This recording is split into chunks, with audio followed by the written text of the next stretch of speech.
Man, this is a stick-up, see? God, if I I love could... doing gangster voice. Man, Brandy Melville. La boo boo. What other companies are there? Those are the only two.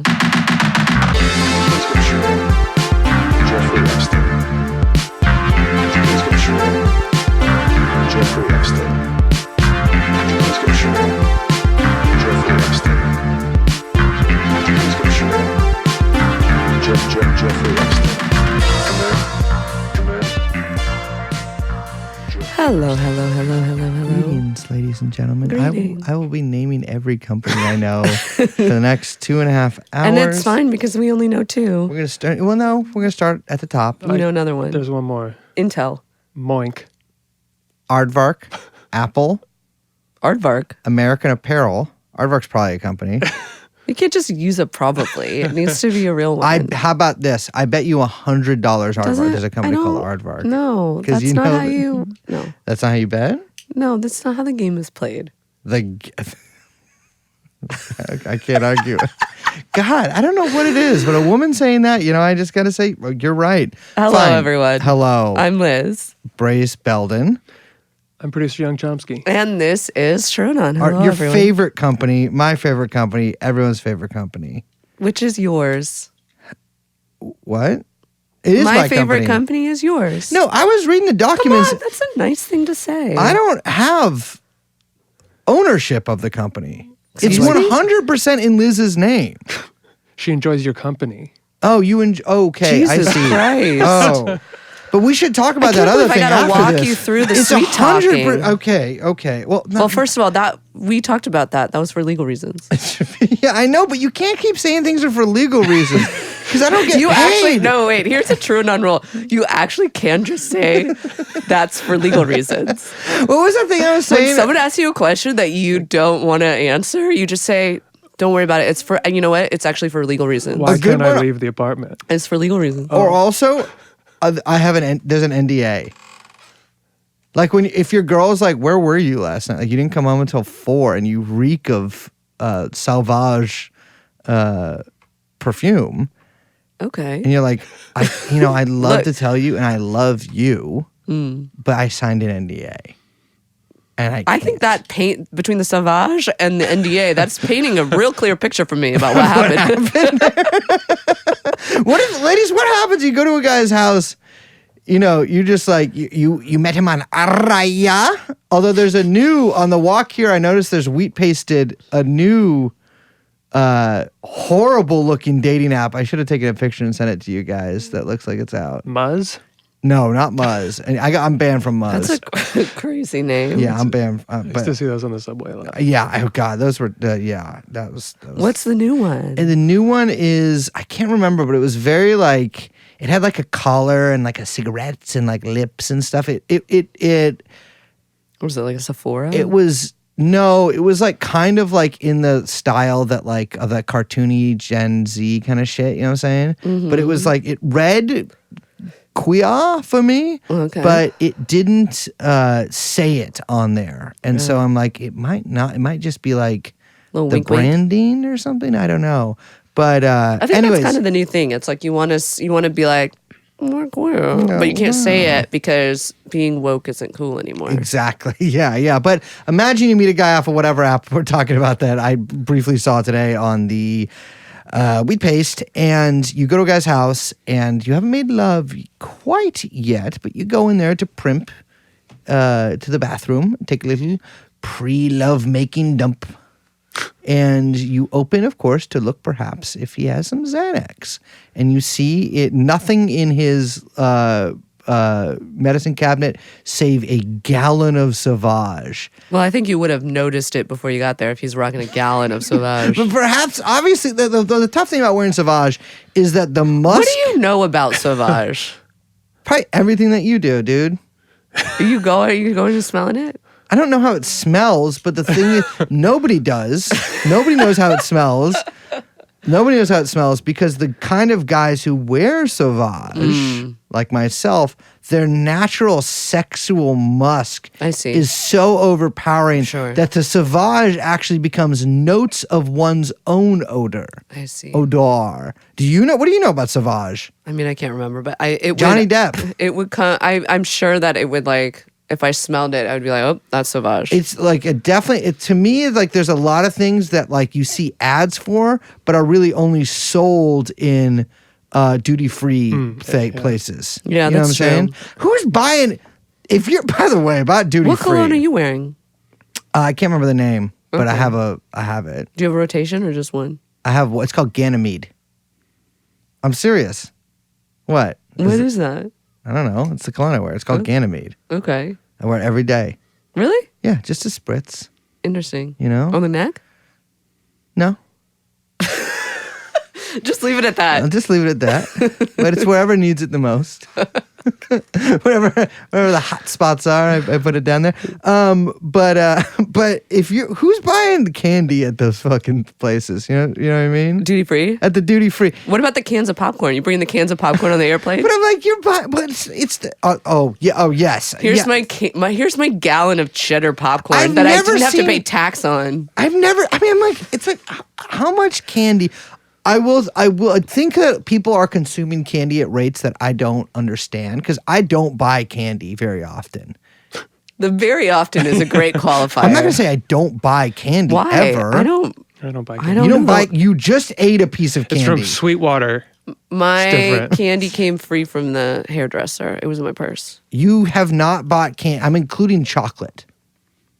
No, I haven't. No, it's been a while. You haven't bought candy. You guys don't love women.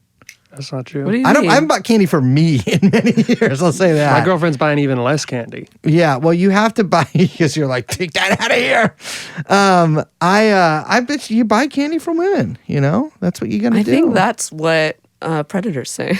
You buy candy for women, for girls. You Hey, know, I've got it's more candy. for girls than women. You know, Skittles. Sweet tarts. Bringing your girlfriend Skittles. Sweet tarts from a sweetheart. What is the sour? What are the sour ones? Warheads. I loved Warheads. I don't buy like a Snickers or nothing ever. But I would love to. The only time I buy candy is at movie theaters because I like to junk out at movies. So you do buy candy. Yeah, but I was thinking like in real life. I feel like movie theater. First of all, I never go to the movies. So that guy which is a said The shame. Dark Knight. But I do feel like movie theater is like place is like safe haven of indulgence, depending on what the film is, obviously. Yeah. But if I'm going to like the AMC or whatever, I don't know why I'm such a fucking boomer. It's like we got to get the popcorn, we got to get the soda, we got to get the candy, and it's like for fun times because that's not real life, you know. That's and so true. it's like little safe. It's like going to Disneyland or something for me. By the way, 3 boos down for the motherfucking Nighthawk cinemas.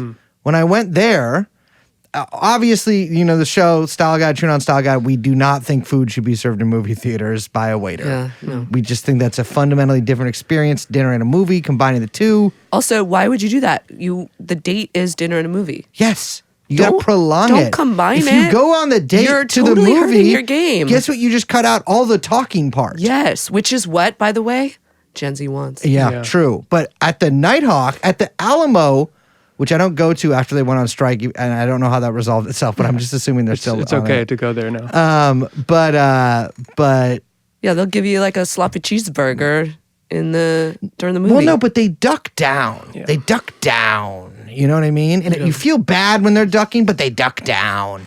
At the Nighthawk, they just strode in front of me, back and forth, like I was being hypnotized by a pocket watch. And I started counting. I'm like, this guy's just been walking down this is supposed to be like a fancy movie. I mean, it's not really, but Cinephiles. but I'm like, this is crazy. This isn't a cinephile experience. When I'm and I've been practicing. I've been busted for cinephilia several times in my life. When a guy's walking back and forth in front of me, I'm like, this is crazy. This would never happen to the AMC. It would never happen at the AMC, and that's why I'll say this: AMC is a superior cinematic experience, I love the AMC. You can smoke except for in the there. like super old movie theater by me, which I really love. Oh yeah, well that's a classic it's just movie like- theater's yeah, yeah, that's totally. that classic. And I love going to that one in Manhattan with the big pillars, and I love sitting behind the pillar, and I can't see the movie, so I can go on my phone. And film forum's fine. That's the one. I'm talking about. Oh yeah, they do have the Film Forum. sightline issue. The sightline issue at Film Forum. One time I went to a movie at Film Forum. I don't know if I told you this. I was like so excited. I bought tickets. It was like they were only showing it screening, like they're doing 2 screenings or something. And I'll tell you why in a second. So we sit down and then they introduce the film and they're like, we're so excited for you here. It is 4.5 hours long. Or no, wait, it might have been 5 hours. And I was like, I'm sorry, what? Oh, I remember when you went to that. You told me about that. I had no idea because I didn't think to check that it was going to be an email beforehand. 5 Did you stay the whole hours. time? No, I think we didn't make it the whole way. Yeah, that's tough. What's that movie about? They put a fucking they put like a camera on top of a shipping container. Yeah, like cargo or logistics or something. Yeah. Occasionally, Great name for a movie. It's like months long. we like every like 6 months we get like an email from some movie theater or whatever. Be like, you guys want to host a screening? I'm like, we'll do that one. We'll do cargo. Kind of like an Abramovich thing. Yeah. Who? Oh, the woman. Yeah. Yeah. Where you can come in at any point and see what's up. They don't let me into her things. Yeah. Because they think I'd change her mind. Because you keep bringing all that candy. feeding her Skittles. Hey, lady. Giving her candy. She started having too good of a time because you're supposed to go there and like be mean to her, whatever. She cries or something. But for me, I go in there, I make her day better. You're romancing. I bring her flowers. You know what I'm saying? I bring her because to me, she's Sleeping Beauty. Abramovich is Sleeping Beauty, so I bring her Skittles. I bring her a flower, not flowers. Women don't like those. And I bring her a fucking Salvage, and I just start spraying that shit all over. And that's how we bring it all the way around. We have a real show for you today. Mm-hmm. Our old friend Ezra Marcus is here. She looked towards the seat he I was in. did. Yeah. He went, but he's not there anymore. He left. He actually died. Kind of Elijah situation. We're keeping it open. The prophet. Oh, And what are we talking about? He has another crazy story. He's always got these crazy fucking stories. This is, we talk about it in the interview, but if you were, no, what I'm about to say. Okay. If you were a fan of Zort, of which I think there were 3, got a lot of feedback on the Zort, by the way. And it wasn't good. And here's the deal with that. Zort was good. That was actually, I hear, when you guys got pissed about the Utah series, I get it. Fake. Those are fake friends. Those are fake fans. They're Same not thing. our friends.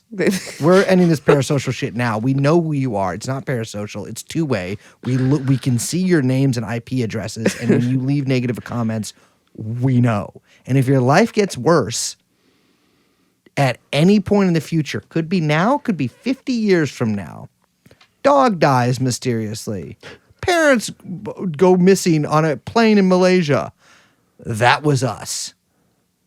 That happened before the show started. I know, but we went back and did that. You know what I'm saying? Because we have access to technologies that Patreon gives us that would kill you to know about. Primer style. The only thing people complained about with Utah was, I don't understand what's going on. Yeah, that was Davis. the big complaint with Utah. People seem to love the series, except they didn't understand what it was But about. this is what, you know what I love about the people who listen to the show? They loved it despite not understanding it. and I would say because they didn't understand and I'm it. sticking to that. That was a good series. Well, people came around. It was So like was 2 Zort. years later. They were like, "Oh, more Utah." But at the time, it's just like how nobody liked Eyes Wide Shut. Yeah. And now everybody's like, "Oh, I need." we kept More Eyes going. Wide Shut. After the first one was poorly received, How can you hate an episode called Tuta? it's the second Utah one. Utah. But the Zort ones, that was a tight taut story. That we extended very long No, it because was- we enjoyed it. And we rock our own. No, but that was I Style. think we told that story with little fluff. And yet pilloried by the press. Negative reviews in Podcast Monthly. Podcast Weekly hated it. And Podcast Daily said it was the worst thing that they've ever heard. And they said that 3 different times. For every episode. For every episode. 2-3 years from now, people are gonna be like, "Oh, remember when TrueAnon was good back when they were doing Zort?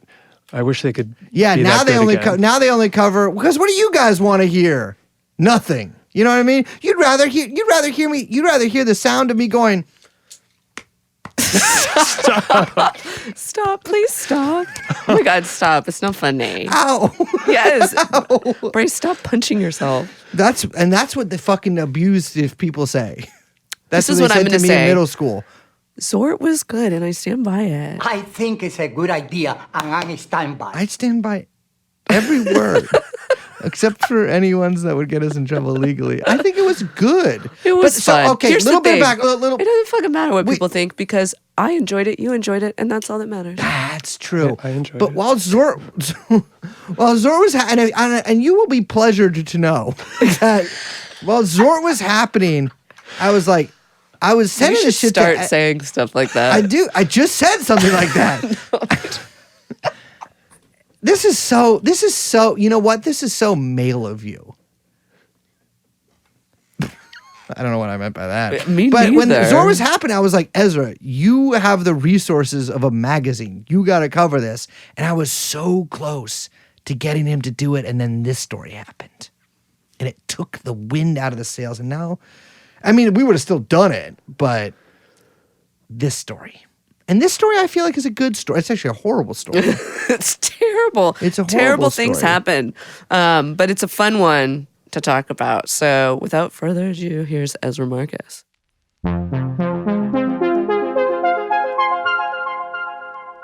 What's up, guys? Ezra.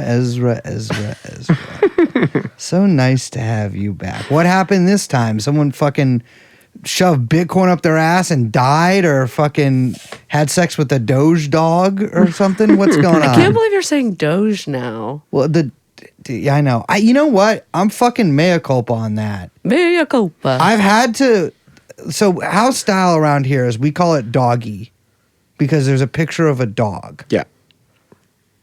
right? Yeah. Seems self-evident. Sure. But in conversation, I've had to explain myself so many times to the ignorant pigs walking around these dirty, disgusting fucking streets that I've just started being like doggy, like Doge. And now I just probably I think for the you first know what? time. Stand your ground.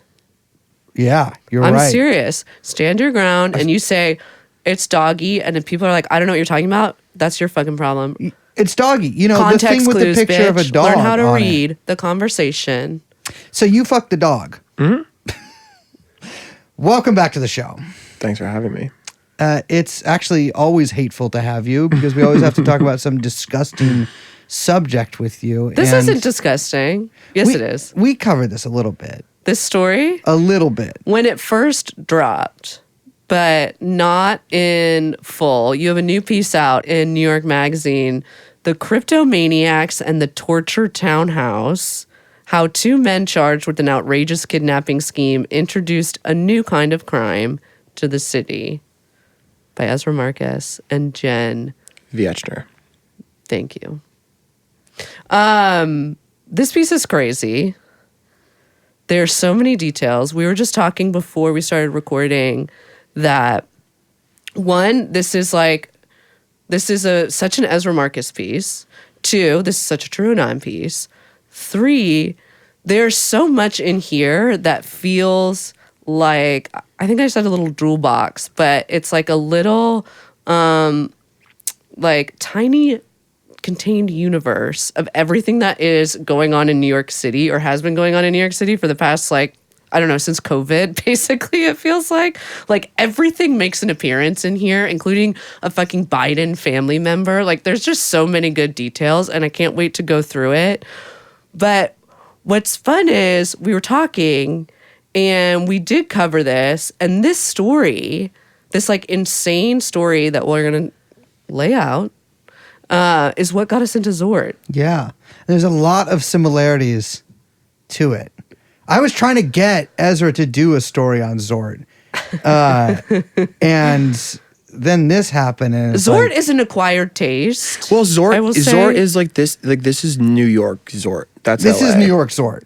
I Yeah. love that. It is because it's got a lot of similarities. It's got, well, there's I would say the off-duty cops seem like they play a little less of a role here. Yeah. Which is weird. Zort, the cops, from my understanding, were like actually wielding guns on behalf Yeah. of. Yeah. Oh, yeah. But here they were probably just wielding huge amounts of overtime pay. And it seems like the main two guys were wielding a lot of guns. And I want to say this right now, and I've said this before on the show and I'll say it again. New York City's gun laws, not to mention New York State, but New York City in particular's gun laws are absurd and they're fascistic. And if they were changed and the average law-abiding citizen could wield a pistol, even just tucked into the front of his clothes, so when he fucking opens his giant oversized leather jacket when someone's bothering him, and so they leave him alone, this story would never have happened. I don't agree because with these gentlemen could have been dispatched some night outside of the box as I walk out with my pussy dripping slime all over the sidewalk, and one of these gentlemen harasses me. I open up Taurus Judge there. Take it out, blow off one of my nuts. That's all good. I got 3. Point the gun right at them, blam, and then we let the motherfucking Dago go from the townhouse. We should start at the beginning because there are 2 gentlemen in this story, both of whom entrance me. Oh, they're so good. They're incredible. William Duplessis, old Bill Duplessis, and John, what is it, John Weltz or Waltz? Waltz. That's probably been tough for him his whole life. Mm-hmm. Tell me about the milieu that Bill Duplessis, because these are our 2 kidnappers that we're dealing with here. Tell me about William Duplessis. Where's he from? What's his deal? What's the upbringing like? Yeah, I mean, he's such a fascinating guy, and the upbringing, I think, is a really key part to understanding what happened here. Will is from Greenwich. He grew up next to Ray Dalio as his neighbor. Which is correct. Again, every time you bring in these details, there's so many lines like that in this piece that you're just like, of course he fucking grew up next to Ray Dalio. How is this real? Anyway, sorry, go on. No, it's like, and his dad was sort of in finance.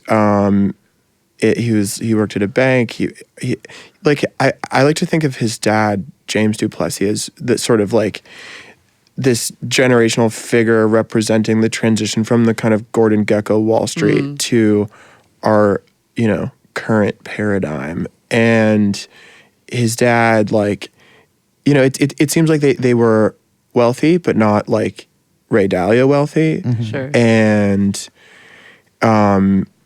he's one of 3 siblings. Will is. He's 4 siblings. He has a sister and 2 brothers. And he had a really strange childhood, it seems like. Like he got in trouble in high school for stabbing a drug dealer, and then he gets sort of sent to China by his dad, who's trying to sort of teach him some kind of lesson. And his dad he's working in a bicycle factory there, but like staying in like a fancy hotel. It's some sort of like, learn your lesson moment. And he's this like, What lesson are you learning from that? Well, how to his build a dad had some bicycle. foresight about the Chinese century. I know, but true. But I'm like, because I got in trouble as a teenager and I got sent to like a reform school. This guy gets sent to China. He just got sent to China to have a better life than the average bicycle worker by a bicycle factory worker.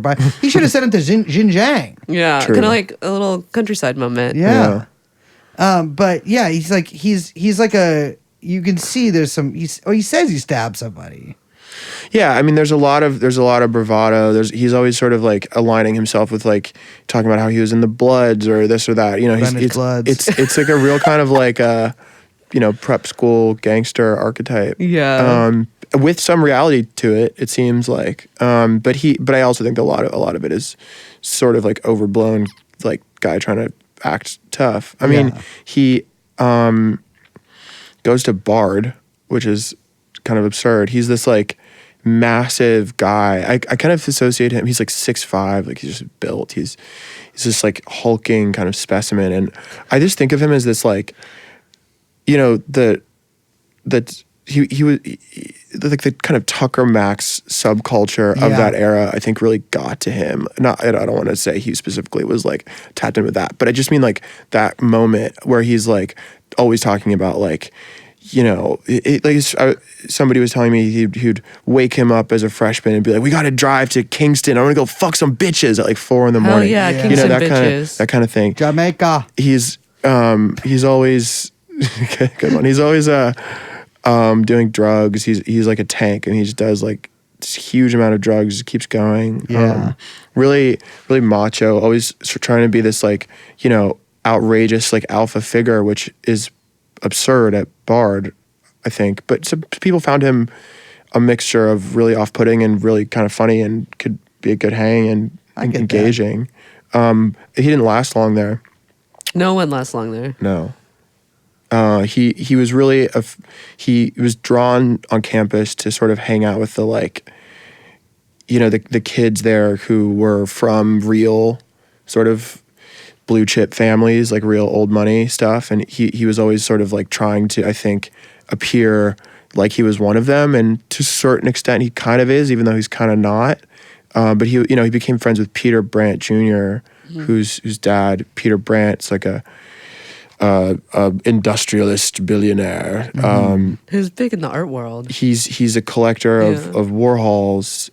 I actually, in a way, worked for him at one point because I worked for Interview magazine briefly, which is part of the Brandt family Warhol collection because Andy started it. And so he's like, yeah, I mean, his daughter was my boss, but whatever. But the point is that he's this like real sort of actual fancy guy, and Duplessis is this sort of outsider. It's almost like a 19th century, novel kind of dynamic. Like he's like, it's like he's like medium bourgeois, and he's like trying to hang out with like the big bourgeois. Yeah, absolutely. And like, or like you say, the previous era's class. I mean, this is this kind of like new money, or he will become like sort of like degenerate new money class, or emblematic of it. It's interesting because you know what it reminds me of a little bit, especially like the young stuff, is the fucking Max Wade Marin County. Exactly. Shit. You know, where it's like this dude from like a nice family, nice house is just like, he needs to act. I think, like this is like an archetype. This stuff is, I mean, there's numerous stories about people who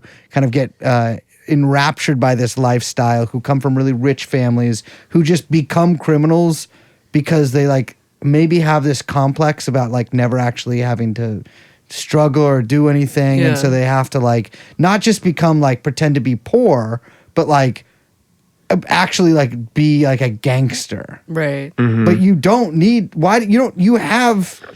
could just go to. I also think these things snowball very quickly. Yeah. Especially when you are a kind of like someone who can, or is confident that they can get away with anything.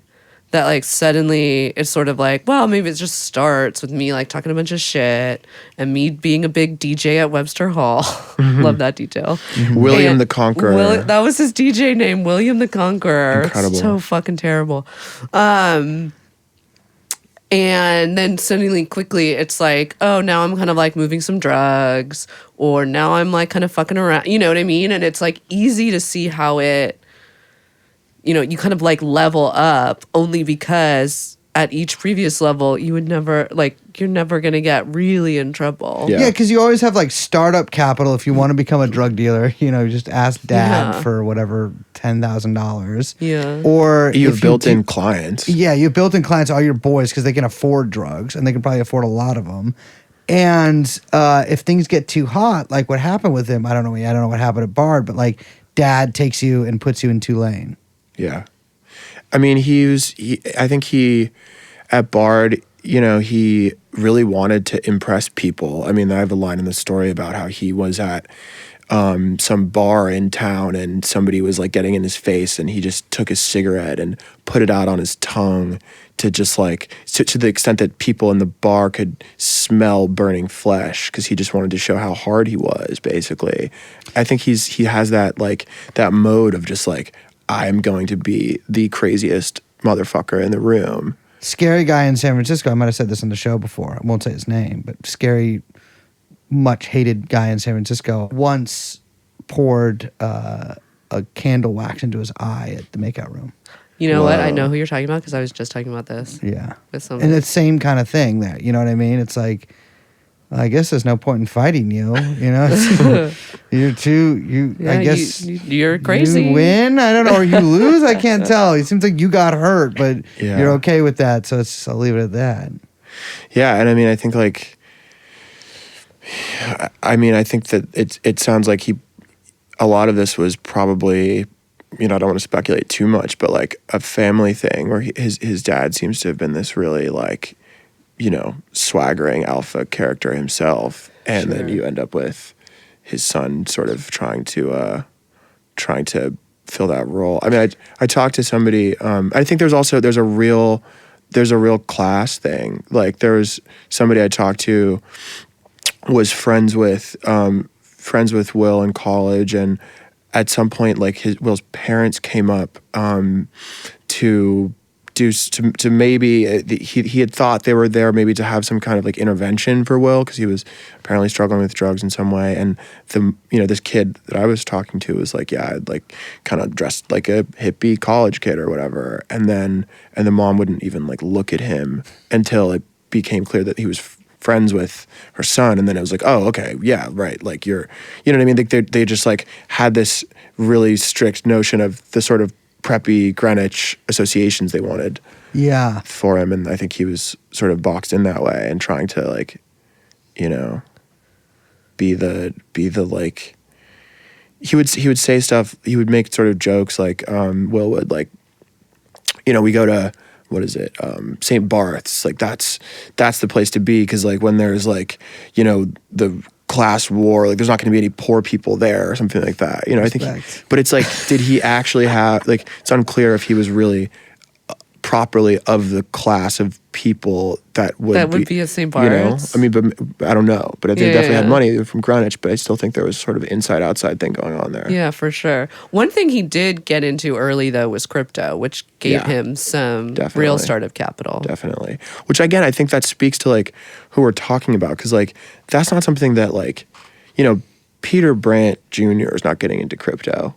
Kid like that doesn't know what money is. He keeps his cash and money. Like real, but like real billionaires' kids, like they're not thinking about making money. They're not conscious of money. Money is like the air they breathe. Somebody like Will, he's thinking about it. He's trying to make money. He's a hustler. He's trying to make a bag. Even, you know, I think also he was like just sort of like super online into computer stuff, whatever. Like to some extent, like a sort of nerd archetype, kind of, but also just like thinking about making money even when he was really young, and, you know, wrapped up into the sort of nascent crypto culture, all of that stuff in the early 2010s, which certainly was more of like a kind of like alpha space than like traditional coding or whatever. Yeah, I mean, he at some point leaves Tulane. I don't really. Yeah, so he leaves Bard. He ends up at Tulane. He leaves Tulane as well. At some point, he's telling people he goes to rehab somewhere in there, and he just sort of lands. I don't think school was ever really for him. I mean, I think he really early on was like, I'm just going to be in crypto. And yeah, he was really early. He was early on Ethereum. He was early on Bitcoin. Relatively, I mean, I think he definitely, I'm sure he made some amount of money doing that. He was featured on some, you know, crypto podcasts in the like mid 2010s, sort of just like evangelist, like, well, Bitcoin's going to go to a million, like that kind of thing. But again, that was relatively early for at least for as far as like the price goes, and you know, I think he was just like one of the sort of characters swimming around that sort of milieu of like guys boosting various projects on early crypto podcasts. But he kind of fucked that up too. Well, he ends up in the loving arms of the dwarfish Brock Pierce, no? Yeah.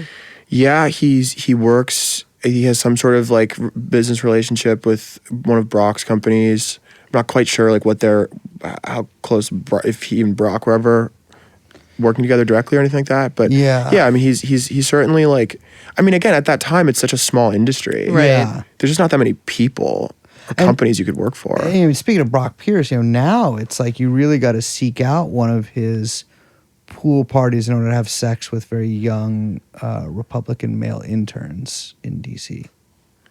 Oh. Or so they say. But he doesn't even last there very long.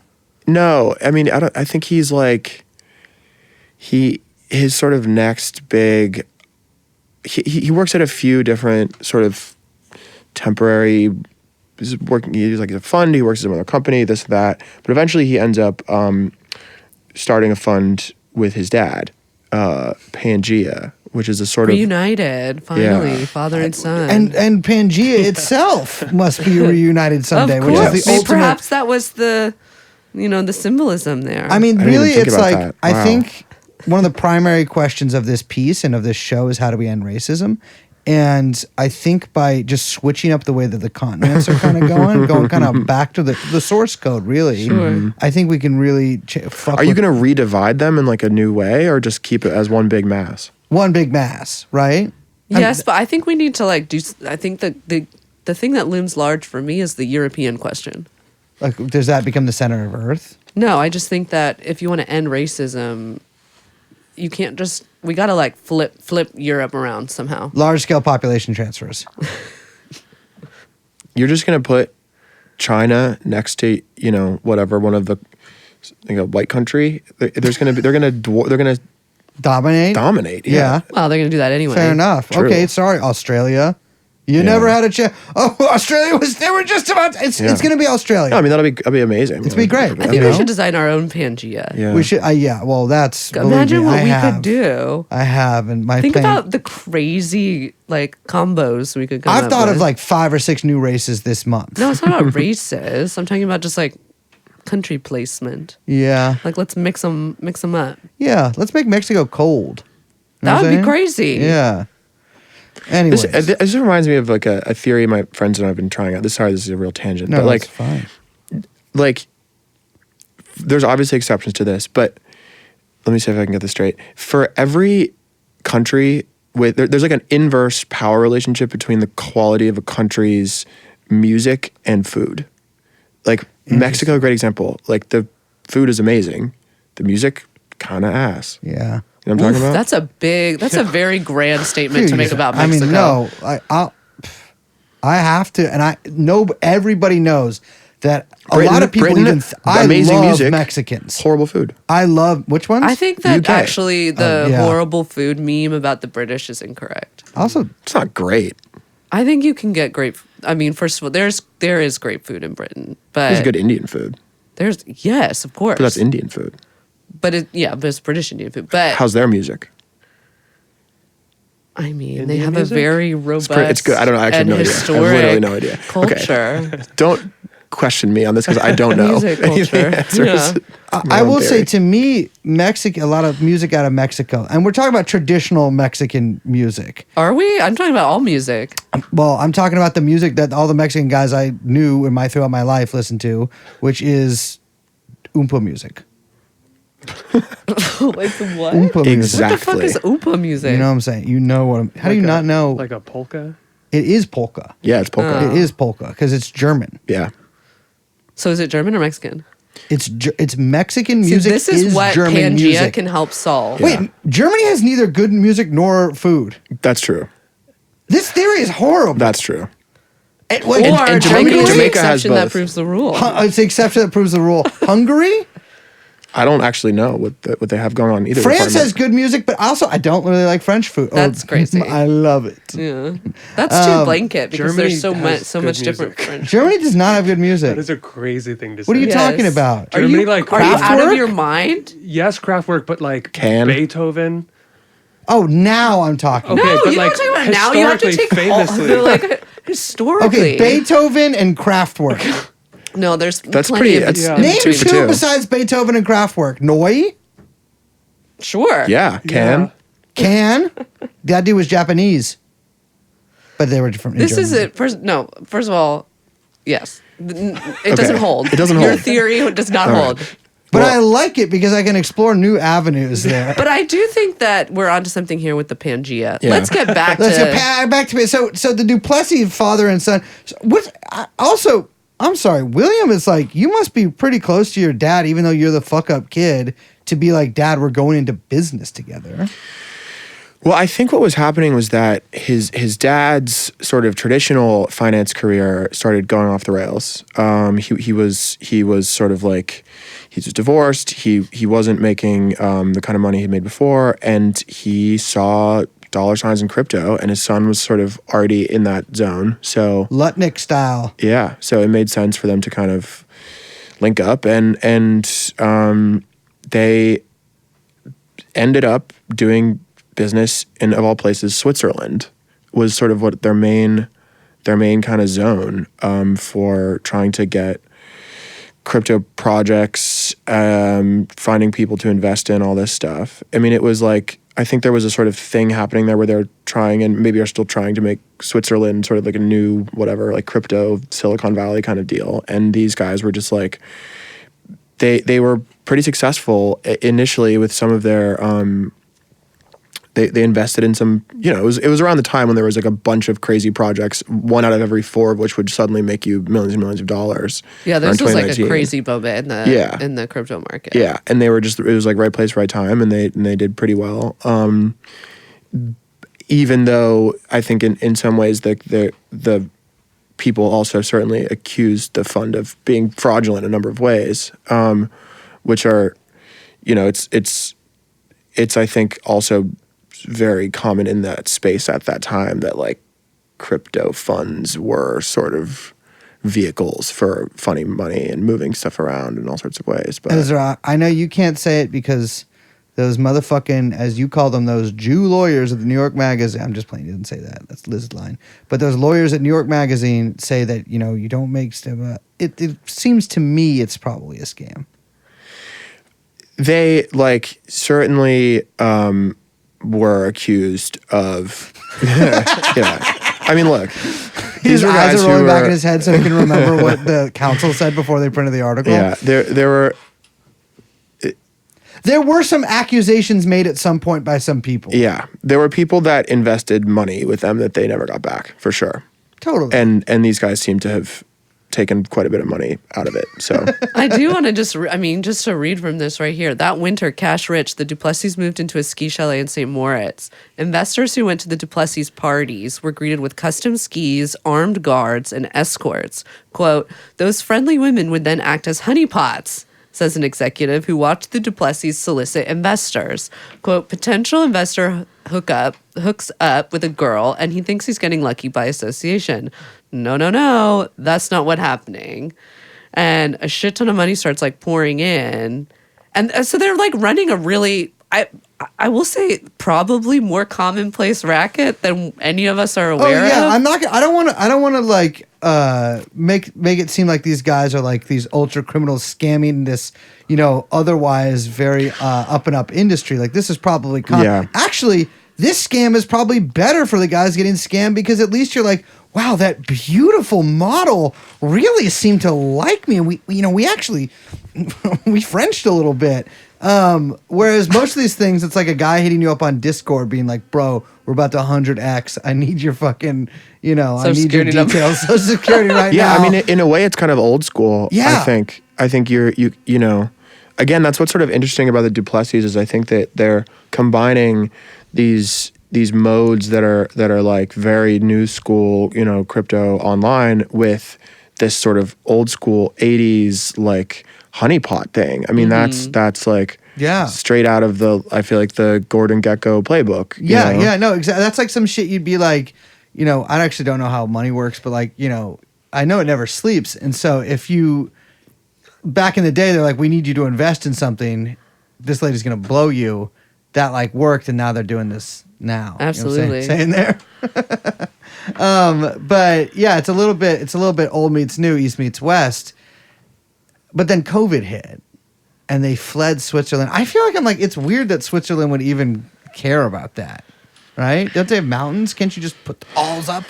Nobody in, nobody out. It's like an island. You know what's funny? I got stuck in Switzerland for 10 days during COVID because I was flying back in 2021 from vacation in Greece and I tested positive in the airport and I had to spend 10 days in Zurich. Oh, it's really expensive. It's so expensive. Right? Yeah. They made you like book your own hotel. They were like, you have to spend 10 days in a hotel. You can't leave the hotel and you have to get one. They're going to deliver food to the door of your hotel. And I was like, and I have to pay for it? And they're like, yeah, of course.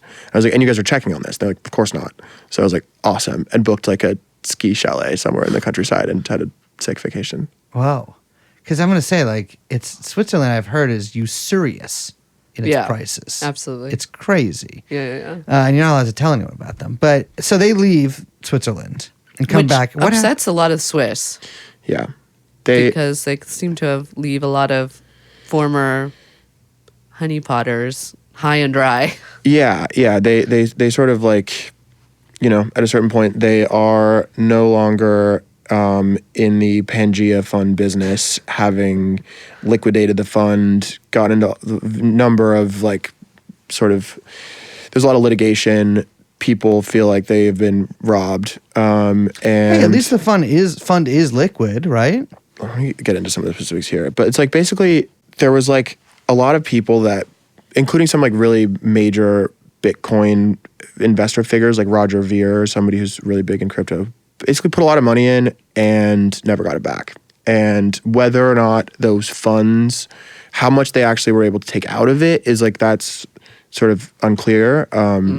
There's a lot of stuff involving kind of like paper returns that whether or not they actually, were able to actualize those is a little unclear. But it seems like, yeah, they took money out of the fund and people never got it back is the general sense of it. And anyway, that's sort of like early 2020s. Then they, Will ends up in Miami or Palm Beach. Naturally. Which is a perfect place for him. Sure. And I think it's almost like you can sort of imagine this like global kind of like, and we've talked about this before, this sort of like global world of like sketchy 2020s like finance stuff, like all roads sort of lead through Miami eventually. Yes. All paths lead to 100%. Brickell. Yeah, and he's like totally a part of that, and he's like racks up a bunch of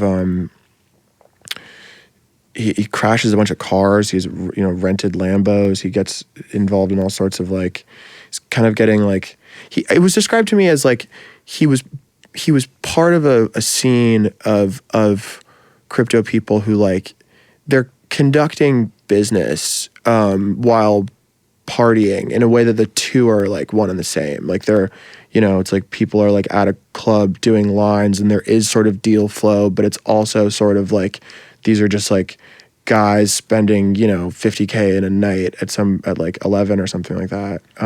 Hold on. I just need to pause right there. By deal flow, you mean like they're making deals with each other? Yeah. I'm going to start using that.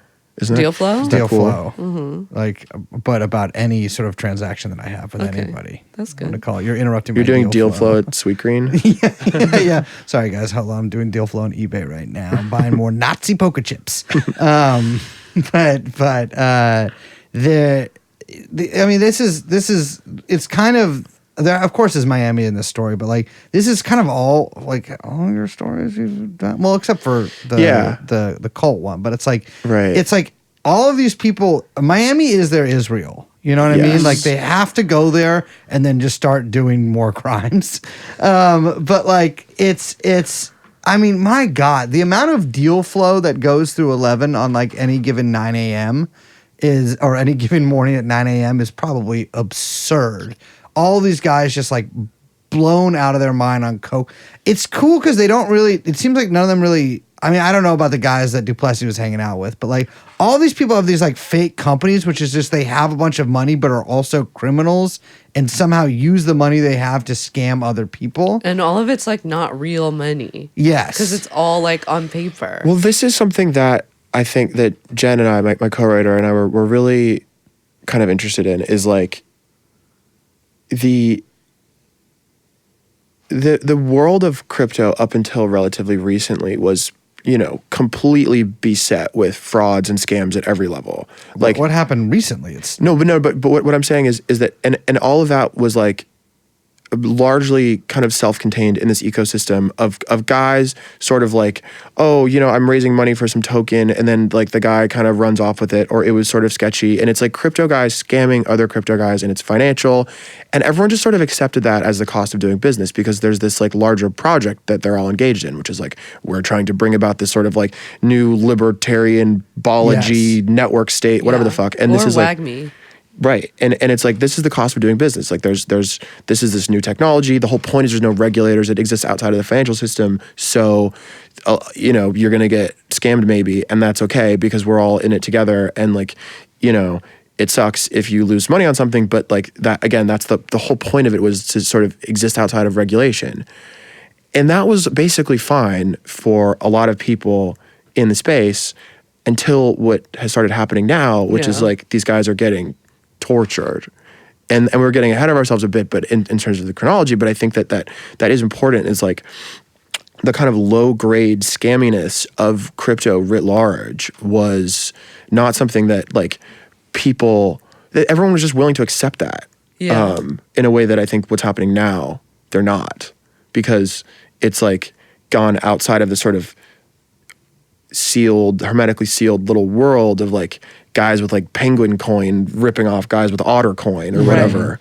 And now it's like, seasoned teams of like Syriana style, like, Well, I mean, that also matches like escalation with the fucking, not just that it's no longer this sort of like self-contained fraud ecosystem, like you're saying, or like community, but the size and scale and price in the market. I mean, at the time of the events in the article, the kidnapping and all of that, I mean, what the fuck was the price of Bitcoin? Like 86 or 87K or some shit?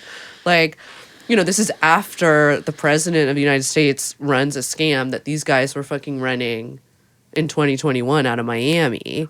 You know what I'm saying? Like, it is a whole new era. Right. And the price reflects that as well. And suddenly the thing is, the price gets that high and then everyone knows inside, they're like, this could be near top. You know what I mean? Maybe they don't think so. Maybe they don't know, but they want to protect whatever they got. And suddenly the stakes get much higher, as the the more kind of, precarious the bubble gets. Yeah, absolutely.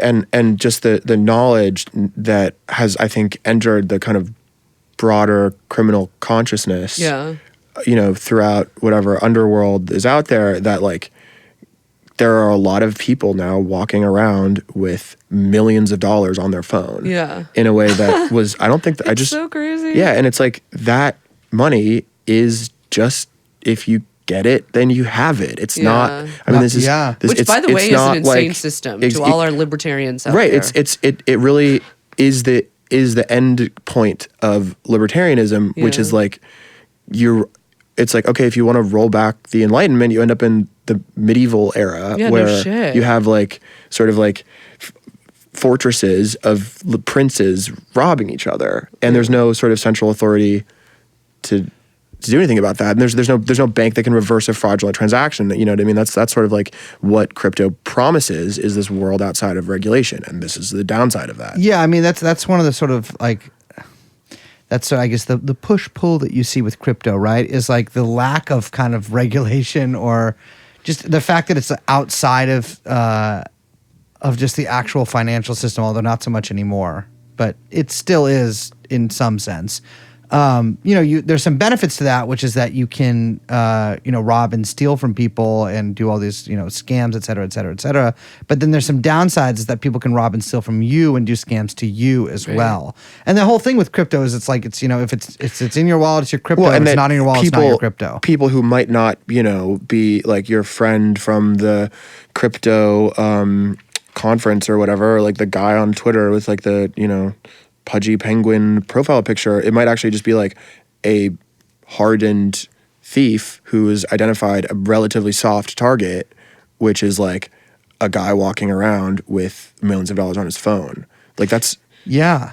I mean, the reason we found out about the Zort thing in the first place, because we were going to do a episode about, I think one part of the episode was going to be like about how many fingers have been cut off in France this year, or in a year period. It's more than you think. It's like 6 or 7, at least that we know not of. Not on a single hand. Not on a single, no, on different fingers for different people. Yeah, I mean, I have the stat, I think in this story, I want to say there's been 33 crypto kidnappings this year. Yeah. And that's a lot. Yeah. And like that, again, those are literally the ones that we know of. Yeah. Also, there are a lot in France. There are a lot in France France. France is a hotspot for it. That one. But like, again, those are the ones that we know of because one party, the party who got kidnapped, called the police. Whereas like, there's probably more of people who are both sides of that. Because like some of the people who got robbed in France, for instance, are like legitimate crypto people rather than like also thieves or whatever. But there are probably a shit ton of these that are like both sides of them are criminals and bandits. And so, you don't really call the police about that. You can maybe just do nothing or take it in your own hands. Yeah, I mean, this is the thing. It's like, it is really like if we all walked around with all of our money on us or had it buried. You either have all your money on you at one time or you have it buried in a like box at your house, with a key maybe, but a key that is also in your house. And it's kind of an absurd way to store all of your money, because again, all mine is in money. But some of these guys are in little things that are not money, but that can be exchanged for money, but they can also be stolen a lot easier and are not FDIC insured. So Duplessis is he eventually like kind of runs out of money, it seems like. Yeah, I mean, Duplessis is he's just sort of like it's not clear that he is necessarily running out of money per se. I mean, he's just like bouncing around between a lot of like different sort of like projects, and there's this like kind of undercurrent of at times he seems broke, at times he seems rich. It's hard to say. I mean, sometimes he's asking people for money because he's like, you know, and he's like telling friends he might have to sell his Rolex, but he's like, but then I'll just buy a new one. Then at other times he's like, you know, also kind of living large. I mean, it seems like the way it was described by one person also to me is like, these guys are just used to living in this way where it's like, even if you do have money, you just don't pay as much as possible and like sort of demand someone sue you. That's like the crash the classic car, rich guy don't thing. pay for it. So it's like,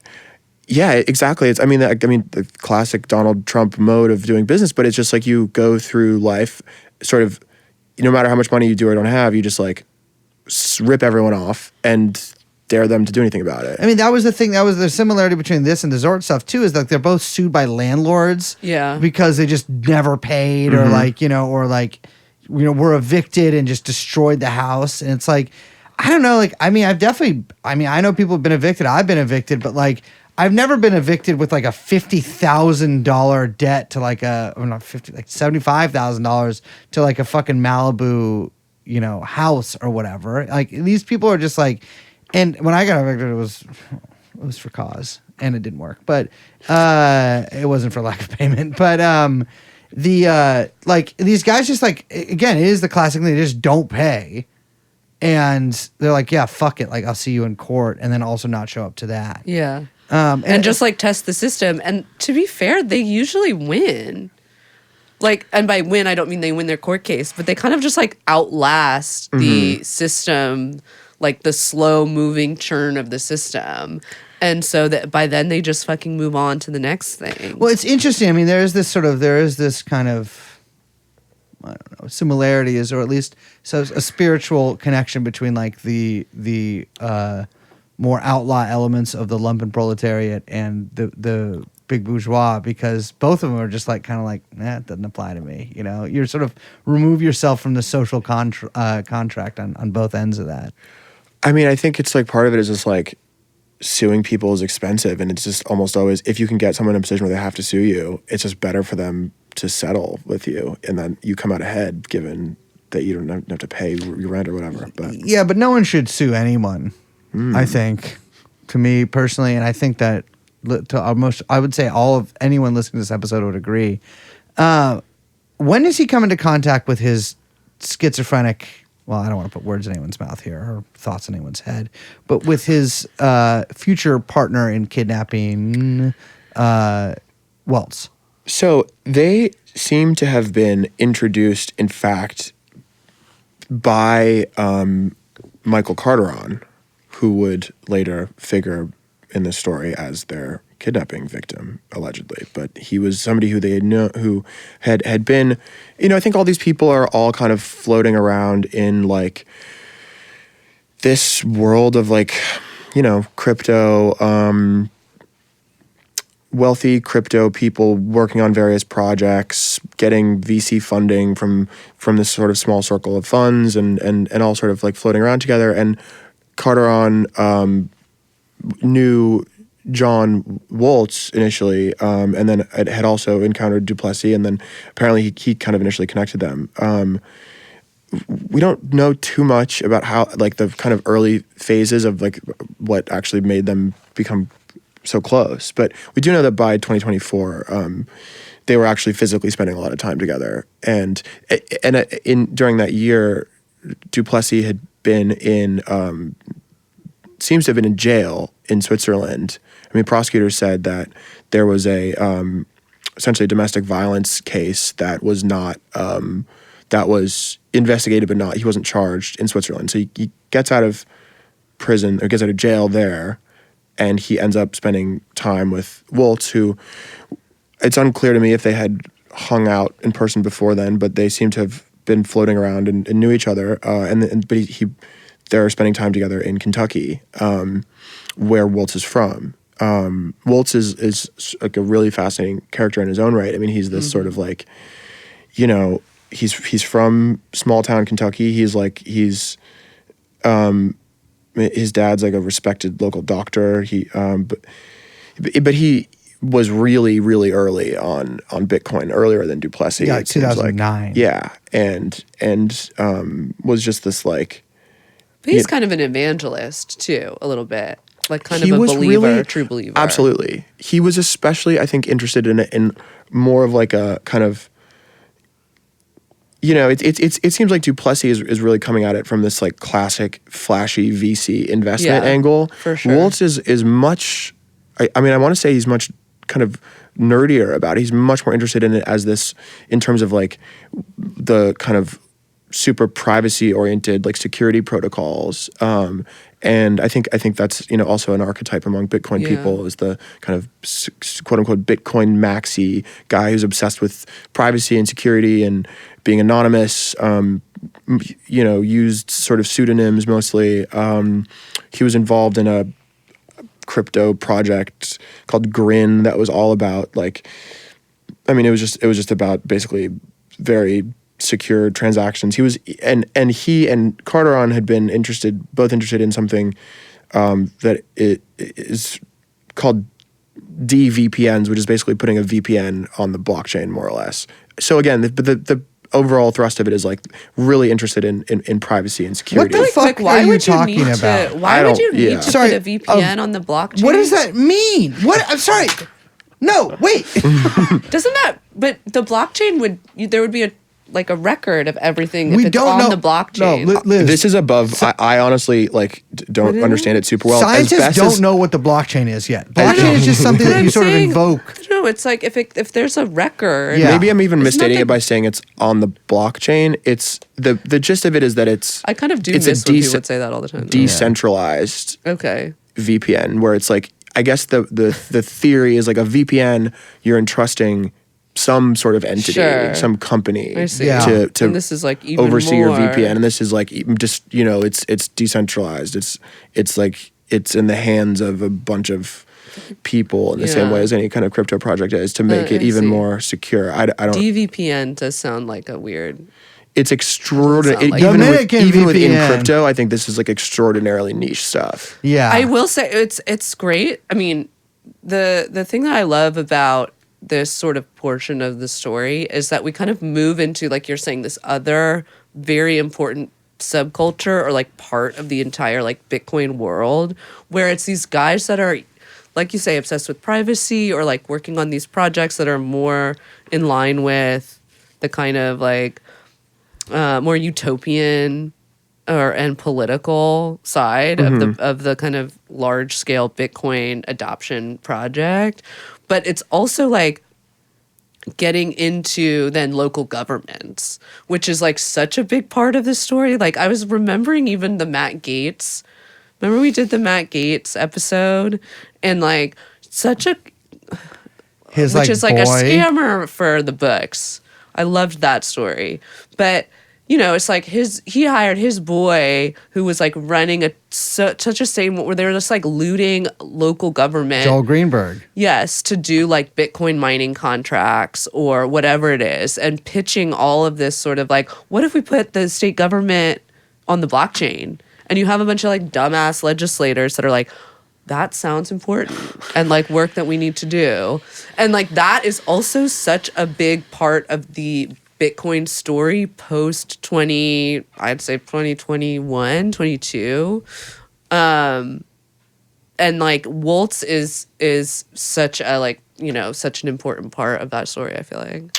Yeah, I think it's true. It's like it's like you said, like there's these sort of multiple sort of like little kind of movements within the larger crypto thing, and on one side is this sort of Brickell, Miami, Lambo, Yeah. you know, flexing nightclub side, and but the things are there, but they're also, I think it's important they're sort of intertwined in a significant way where that brings in a lot of the dumb money, and then and it brings in the retail, and it brings in, you know, you it ends up turning into the sort of thing that your like uncle knows about. At the same time, like you have these guys that are really ideologically committed to this sort of libertarian project, like people that are, you know, that's like your Peter Thiel, Balaji, like these people for whom it represents this ability to kind of exit from collective society, or you know what I mean, and right, and that does involve getting involved in local government and or in, you know, in theory building their own sort of like little micro countries in South America and whatever, and being off the map and anonymous, and I think there's a lot of paranoia that goes into that. It's like a really it's a deeply paranoid mindset, not without good reason, but just this idea of like we are, you know, like you need to. It's like paranoia of like being against the government, against the idea of like people stealing of having your money in a bank, of any kind of centralized authority, and you're trying to carve out your own little sort of fortress, which then of course can also make, like we've been saying, like make you vulnerable. But at the same time, it's like it's totally unreal. It's like a different kind of person from the Bored Ape thing. Well, it's funny too, because like, I mean, their whole thing is, like this exit, or being able to sort of at least extricate your finances from like larger society's taxes, but like, you know, also, you know, as in sort of service of this Balaji network state kind of bullshit. I feel like a lot of the luster of that, once retail like really got in, has gone, or sort of integrated into like how Bitcoin is now, although those people still exist. And that stuff is still like prominent in the scene, but it's just not. I would say the majority of people who hold Bitcoin have no. Well, it's. I mean, it's also, it's really technical, and it's really it's much more like for people that are like, you know, that are programmers that understand this stuff on a level that your average person buying this as a speculative also, asset like the doesn't. average person buying Bitcoin doesn't want to leave society. They want to buy Lamborghini. Yeah. But also, like, that sort of tracks against, like, Waltz's arc. Because at a certain point, he basically kind of, like, not gives up, but, like, or gives way for all of his sort of, like, you know, beliefs, so-called beliefs in, like, you know, the security protocols, or, like, the larger project, or whatever it is, where he's just, like, I mean, by the end of him and Duplessis getting real close, writing up sort of quasi-schizo manifestos on, like, stealing crypto. Yeah, I mean, I think that, like, when it comes to Waltz, you know, what's interesting about him is, like, he seems to have been, by all accounts, like a sort of super normal professional guy, and who had just been involved in all of these projects, but was just genuinely kind of interested in security and privacy. And then somewhere in there, like, something shifted, and he, you know, we start to see in his ex-girlfriend's sort of filing for a restraining order, like him speaking in this incredibly paranoid way and talking about being, you know, tracked by Chinese spies. I mean, he's going around talking about, he has this obsession with China, and is telling people that he's like disrupting sort of foreign terrorist networks. And yeah, I mean, I think it's like, it is in this zone of person and the people with these interests. It's like not that far of a leap from just like thinking about security for whatever kind of like larger political Balaji type project and libertarian and sort of type project, into just like actually being really paranoid about security in a level that, you know, in his case, his ex-girlfriend would describe him like thinking that like there was like Chinese spies at a Chinese restaurant they were at in Kentucky. Yeah, I mean that's the so it's like they're living out there in Kentucky. Like Duplessis like moves in with them, and Waltz is like what is like $100 million in Bitcoin. So these guys are like now fucking loaded. Especially where that takes you in Kentucky. Yeah, I mean they bought this massive mansion for like $1.5 million. Oh yeah, it's Kentucky, right? I mean it's it's like small town Kentucky. Yeah. It's cheap, relatively. And they kidnap a guy out there. So they have there's someone that they knew from the crypto world. This guy Michael Maurer, who shortly after they buy this mansion at the beginning of this year, goes out to stay with them, I guess, and he so his mom goes to the front desk of a Holiday Inn in Paducah, Kentucky, and she's doesn't speak English, speaks German, is like, my son is texting me that he like is being held for ransom for his Bitcoin by his friends who are armed. Yeah. Shout out Paducah. And it's unclear. I don't think he pressed charges. I don't think like it's unclear what the kind of like legal ramification of that case is at this point. But that sort of foreshadows what then happens months later in New York City with another European crypto connection, Michael Carter on. But yeah, they were living this sort of crazy lifestyle out there where like the cops, when they showed up at the mansion, they found like all these, they were just like, the front lawn was like covered in shells, they were just like. Yeah, you said 300 blackout. Yeah, they were just sort of. Like a whisper. Shit, it's very. We shot that together, me and Young Chomsky in Reno. I mean, there's a section in here because like Duplessis and Waltz are like in business together, but they're also seemingly like together. They have this secret plan where they think they're CIA agent, Robin Hood style people. But you have a scene in there where they go visit Peter Brandt Jr. in Palm Beach. And they take a private jet back with him to not with Peter Brandt Jr. Oh, with some people he introduces them to. Yeah, and I mean, it's one of the lines in here. It says, as soon as the jet took off, Waltz and Duplessis started talking, and then quote, talking about probably the most insane shit I've ever heard in my fucking life, someone who took the trip says. Duplessis says that he had been a participant in MK Ultra, the secretive military experiment on psychedelics that ended decades before he was born, and that he was a CIA operative who was found at a very early age. Then the conversation turns to a German terrorist he and Waltz had recently encountered on their property.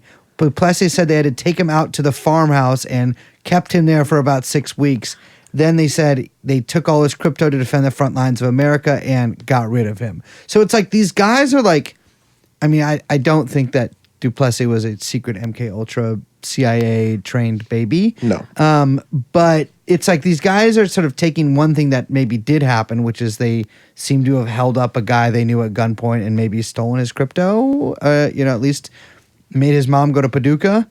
From Germany, I suppose. She was already out there. Oh, okay. She was already in Paducah. Mm-hmm. Well, to all the mothers listening to this, if your son is like, we got to go to Paducah to hang out with these guys I know, don't go. You know what I'm saying? Like, But don't. if she wasn't there, that would have been bad. That's true. But like, they're taking this one thing that's like a kernel of truth to it, which is they did seemingly maybe hold up a guy and rob him. To be this, like, there's this clear narrative crafting that's going on with them. And like I was talking to you about this earlier, it's like these guys, I'm assuming at this point, are like snizzed out of their mind on coke. They're obviously on crazy drugs. They're certainly doing a lot of cocaine at this point in Kentucky. Yeah. Because here's the deal with cocaine, right? Here's the deal with it. We've all done it. We all have probably enjoyed ourselves on it. But I don't think anyone I know has been able to have constant access to cocaine and large amounts of cocaine. So like if I've known some cokeheads in my life, but to me a cokehead is just a guy that whenever you go out, he's like, let's get a bag or something. Very rarely is it like, do I know someone who's like doing coke at like 2 PM all day, every day? Because coke is relatively expensive. You know, it's like not a drug that you gotta. It's not like heroin, which has some legs. You got like 6 to 8. 8 is pushing it, but you got like 6 hours of being high in there for a little bit. Cocaine, you got to keep doing it all the time. And Also, there's no way they're doing like bad coke. in Kentucky. I No, mean, I'm sure like that's the thing. It's like they have all that money. Like, And probably- you're not going to keep doing. I don't know. Yeah, no, I agree. They're probably doing, which is, I will say, good coke is a different experience than all the other coke I've ever done in my life, except for the one time I did good coke, which I understood Gordon Gekko after that, even though I'd never seen the movie, but I got it. You know what I'm saying? But It came to you. I was just like, I gotta do some deal. I gotta get into deal flow right the fuck now. I gotta get into deal flow. It was actually the only time I did good coke was right near this. I don't want to say where it was. Very near this studio at a little punk house that used to be around here, and it was a surprise that it was even there. But these guys are sniz out of their mind and seemingly like creating this like fantasy world that they live in where they're secret agents. Yeah. It seems like that was the yeah, I mean that's the kind of thing they would talk to people about, like whenever they met them, was they would sort of like start spinning out these like fantastical narratives in which they were working for this or that 3-letter agency, disrupting, you know, foreign pedophile or terrorist networks and hacking people in foreign countries and yeah, this as they're kind of dressed in this like cosplay of sort of operators, like they've got like fatigues on, they're walking around their mansion with you know, both of them have just like numerous guns. And At one point, you described they're like walking around in fatigues in their mansion with like 100-round mags and ARs on their backs. Cutting open bags of coke with like a buck knife, and you know, like staying up all night. Like, you know, I think there's a sleep deprivation piece of this too. Sure. But yeah, and there's this sort of like fantasy cosplay thing that seems to be going on where they're like dressing like these operators and talking as if they're these operators, and you know, I don't think anybody who is experiencing this stuff would have even for a second thought that this was real, but it was like, I think probably for them pretty fun to do. Yeah. And I do find this to be a very fascinating and kind of exotic investigation of male friendship. Yeah. Is this something that like you and your boy, you get the manch, you're in the hinterlands, and like it's time to get guns and drugs, but it's just like you guys hanging out and like making up stories, doing story time? I mean, there's some crucial elements to that I've never experienced, such as friends, hinterlands, or manch, but I don't think so. I mean, I don't know. I mean, does this appeal to you? I mean, not the specifics. But there's something boyish about there it, is right? something. Yeah, I mean, it's like you're having a sleepover at your friend's house who has like the really cool, you know, Cocaine. yeah, like the really good like red vines and Yeah. No, Diet Coke. It does seem boyish in you know, that like, sense. They're opening up like packages at this house that they've just ordered of like, you know, new like laser gun sights. Yes. It's toys. It's like yeah, it's they're like doing your rich friend who has like sick it's toys. like a big sleepover. Yeah. The lasers are not. It's so different than the that's sights. so interesting to me. Well, at a certain point, they end up in Manhattan. They leave Kentucky. Yeah.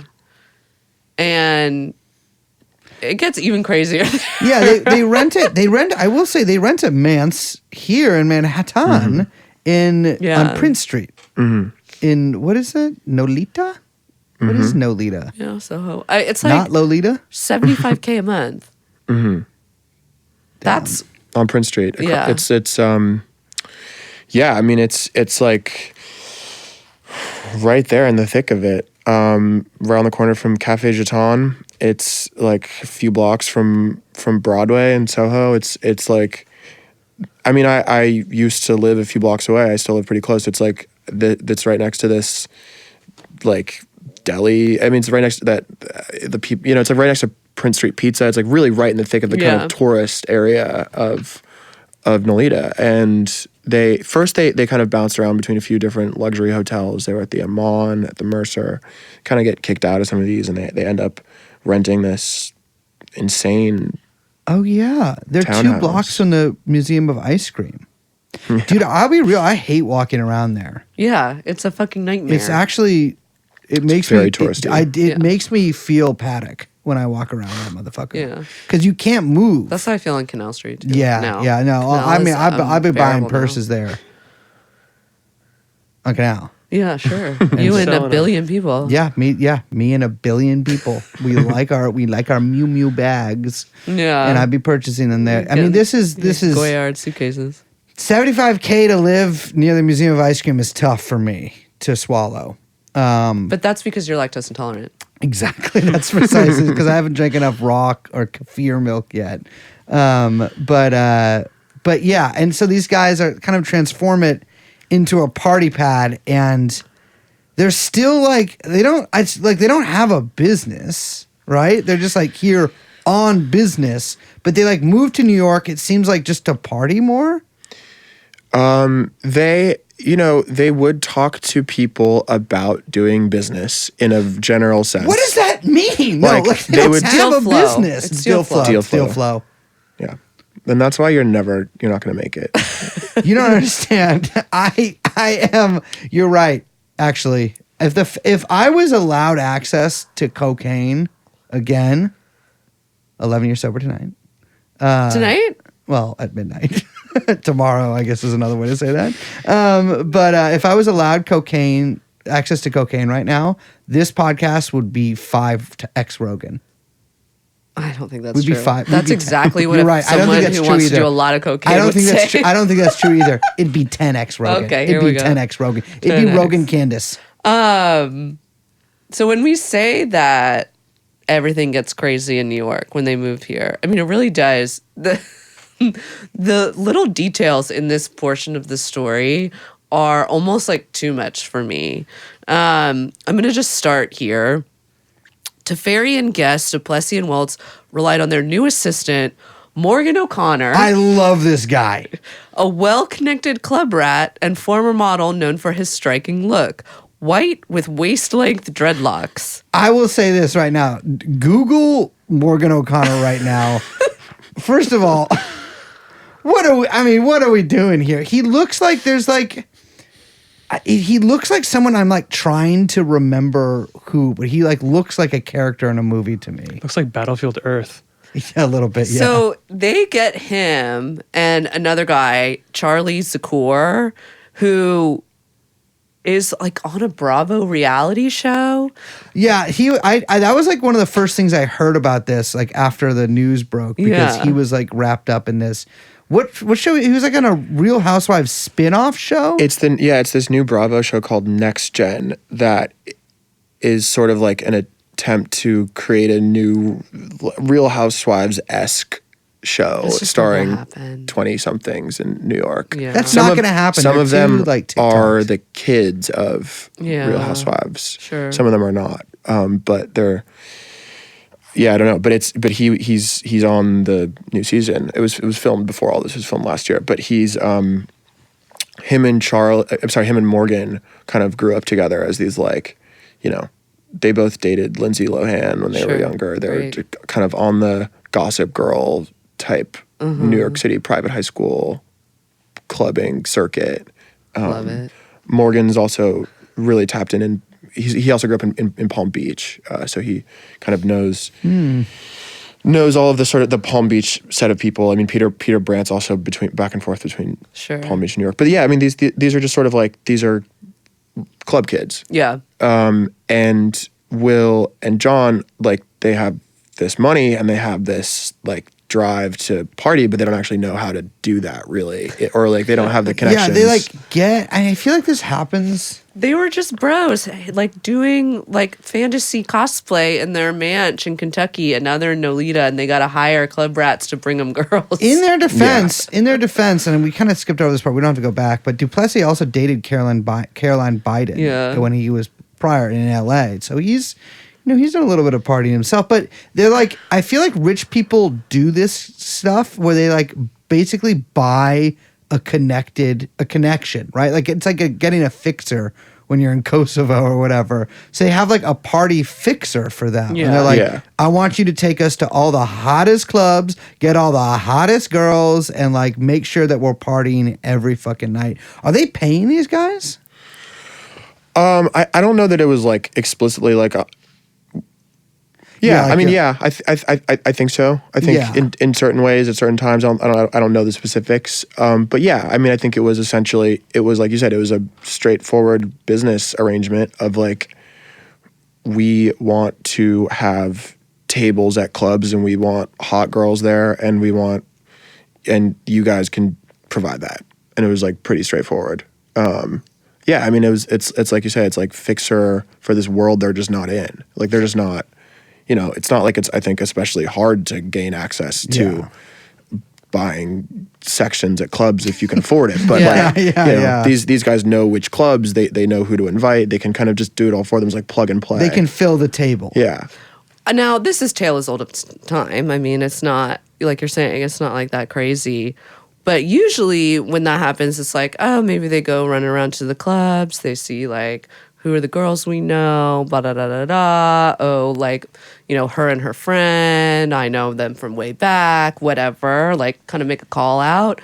But it's 2025 when this is happening, 2024, 2025. And things are a little different. And so they go to Brandy Melville. Brandy Melville. Brandy Melville, the hottest club in New York City.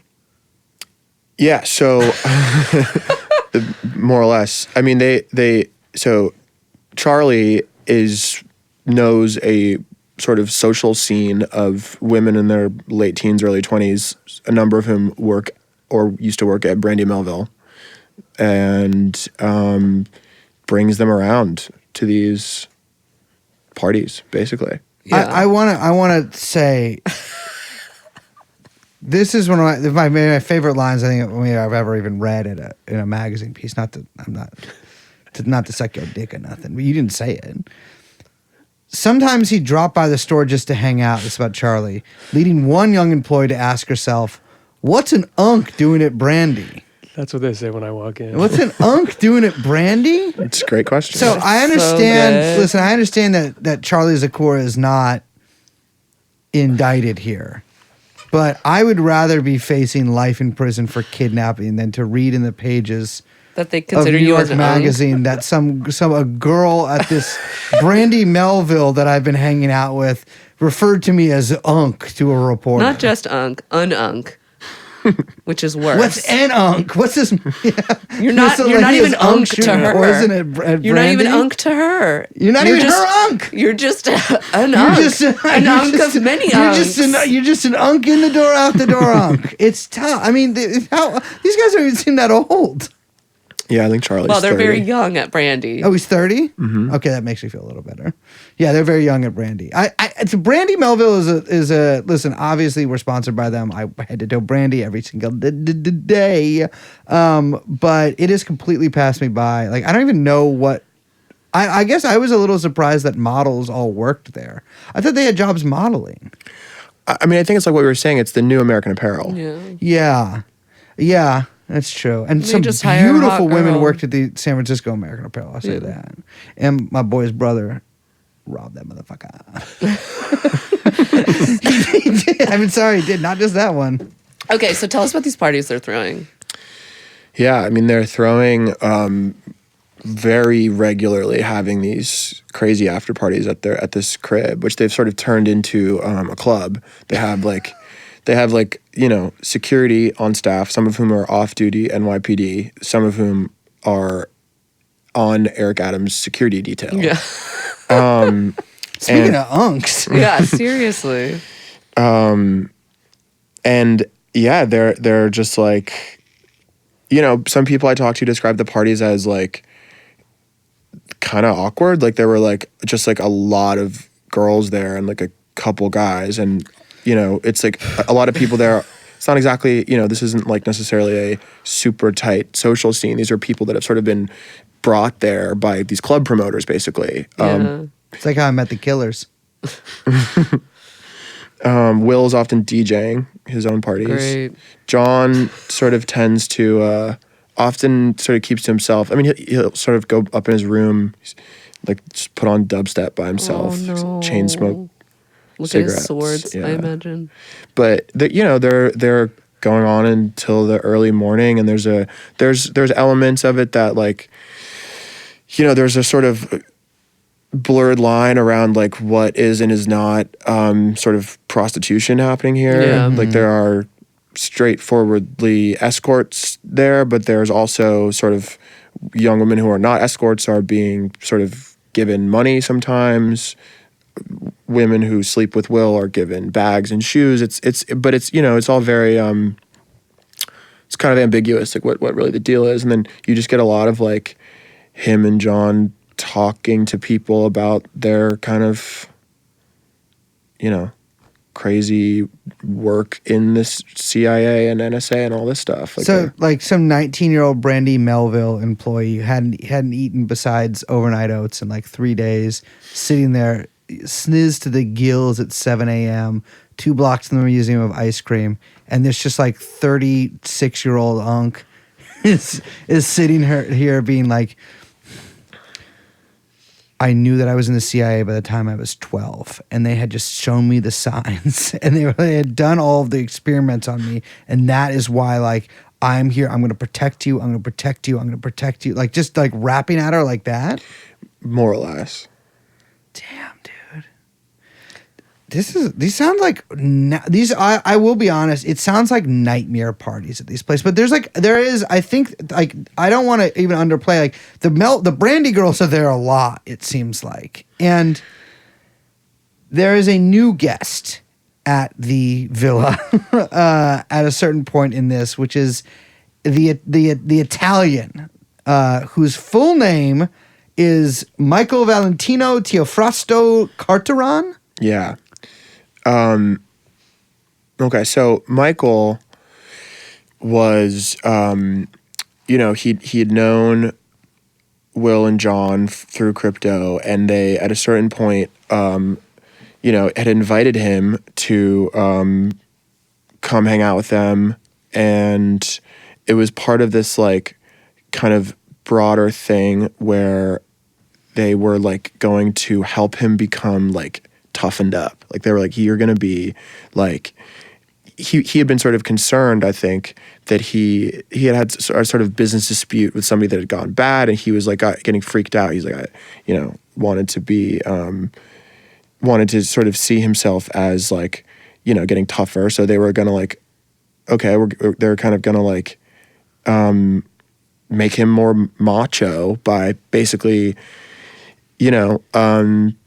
frat hazing type of stuff was sort of like initially how I think it was described to people as in that was the dynamic between them. Does that work to make you tougher?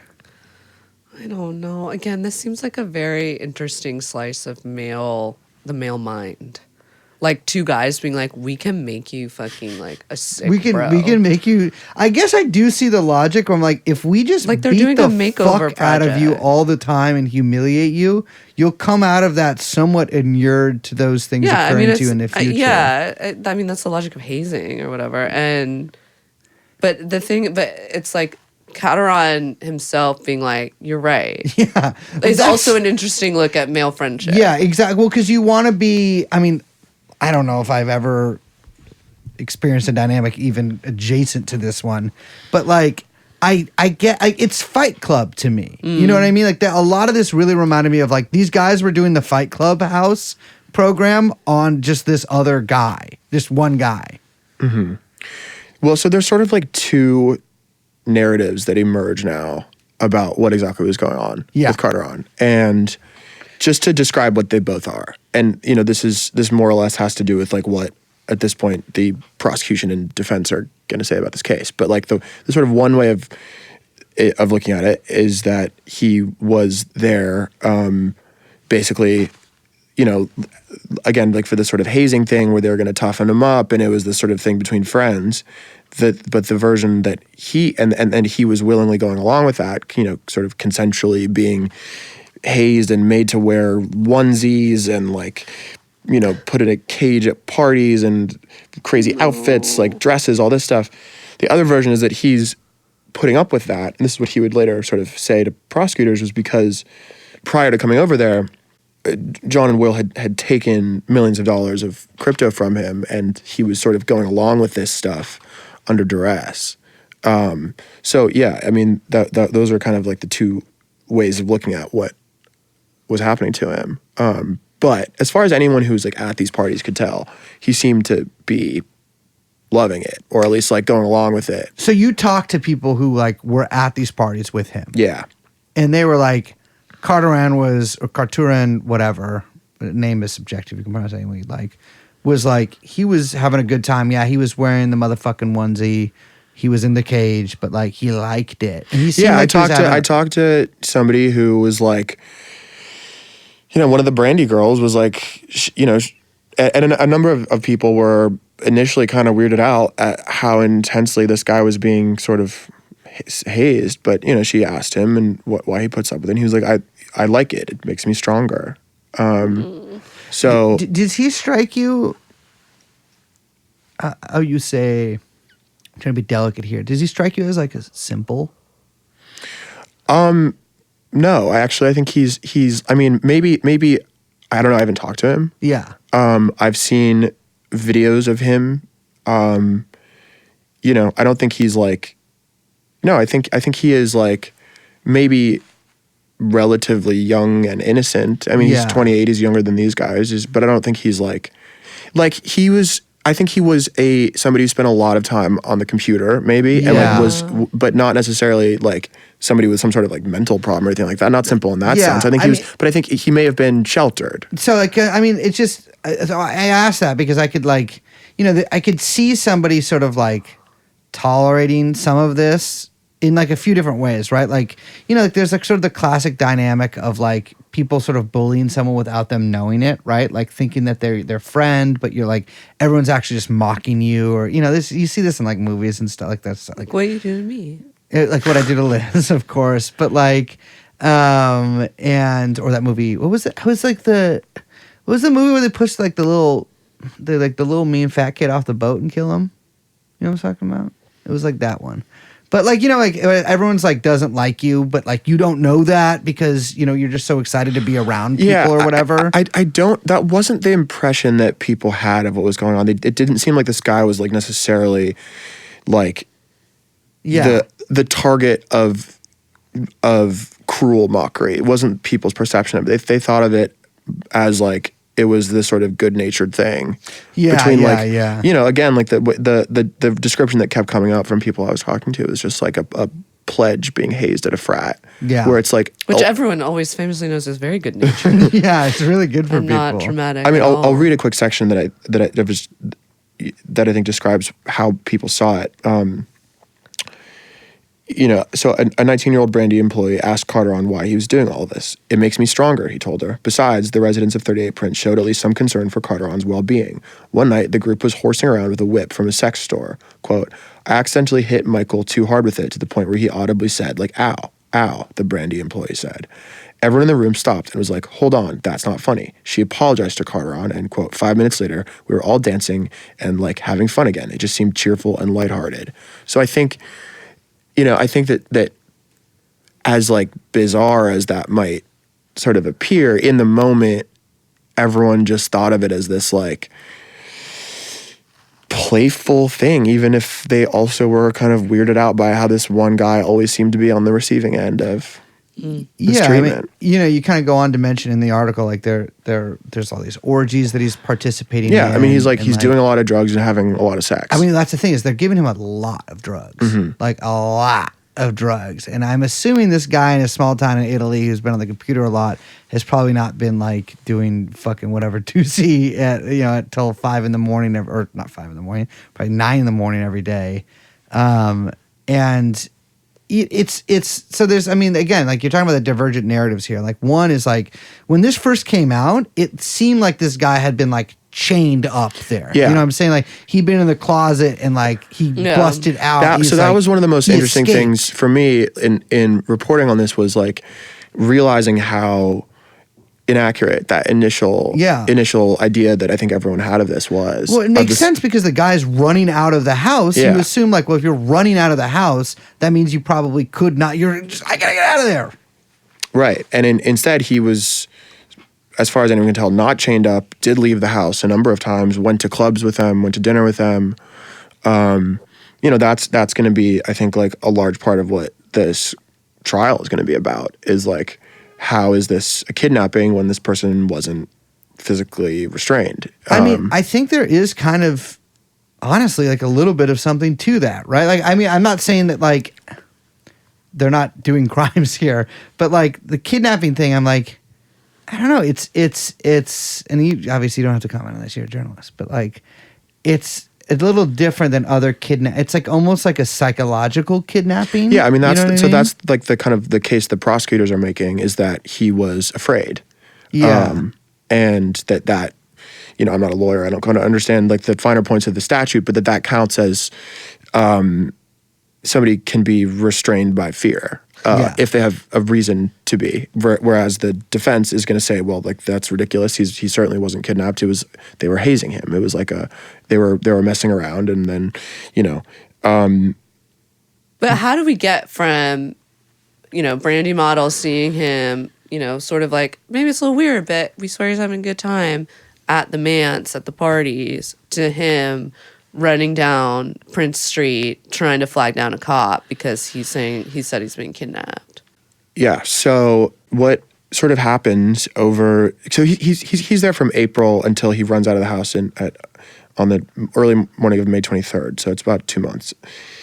And what he would later testify is that over the course of that period, like starting in May, he went to Italy for a week. He came back at the beginning of May, and that they got, you know, Duplessis and Waltz are just getting more and more aggressive about trying to get him to give up more of his cryptocurrency. That against the backdrop of all this hazing is this sort of like ongoing attempt to get him to give up his password. And they supposedly take his passport and have their people who work for them are kind of monitoring him, and the prosecutors are saying, you know, he wasn't allowed to leave the house without somebody there with him. And at some point he's like wearing a collar with an air tag in it. Yeah. You know, he had to ask permission to use his phone. So he's sort of like under surveillance by all the various people in the house. And even though other people are seeing him at these parties seemingly enjoying himself, that in fact he was like freaking out and being sort of psychologically and pressured, and that I mean, taking someone's passport and not letting them leave the house without supervision, it seems pretty like seems pretty clear to me what's going on.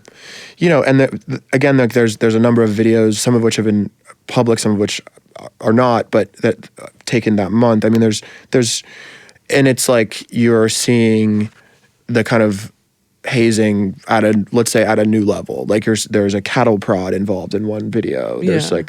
But again, you can also, you know, I think that those videos, again, the tone of it is sort of playful on the surface. He's being cattle prodded by a Brandy girl. In one video, he's being cattle prodded by a Brandy Melville employee. Yes.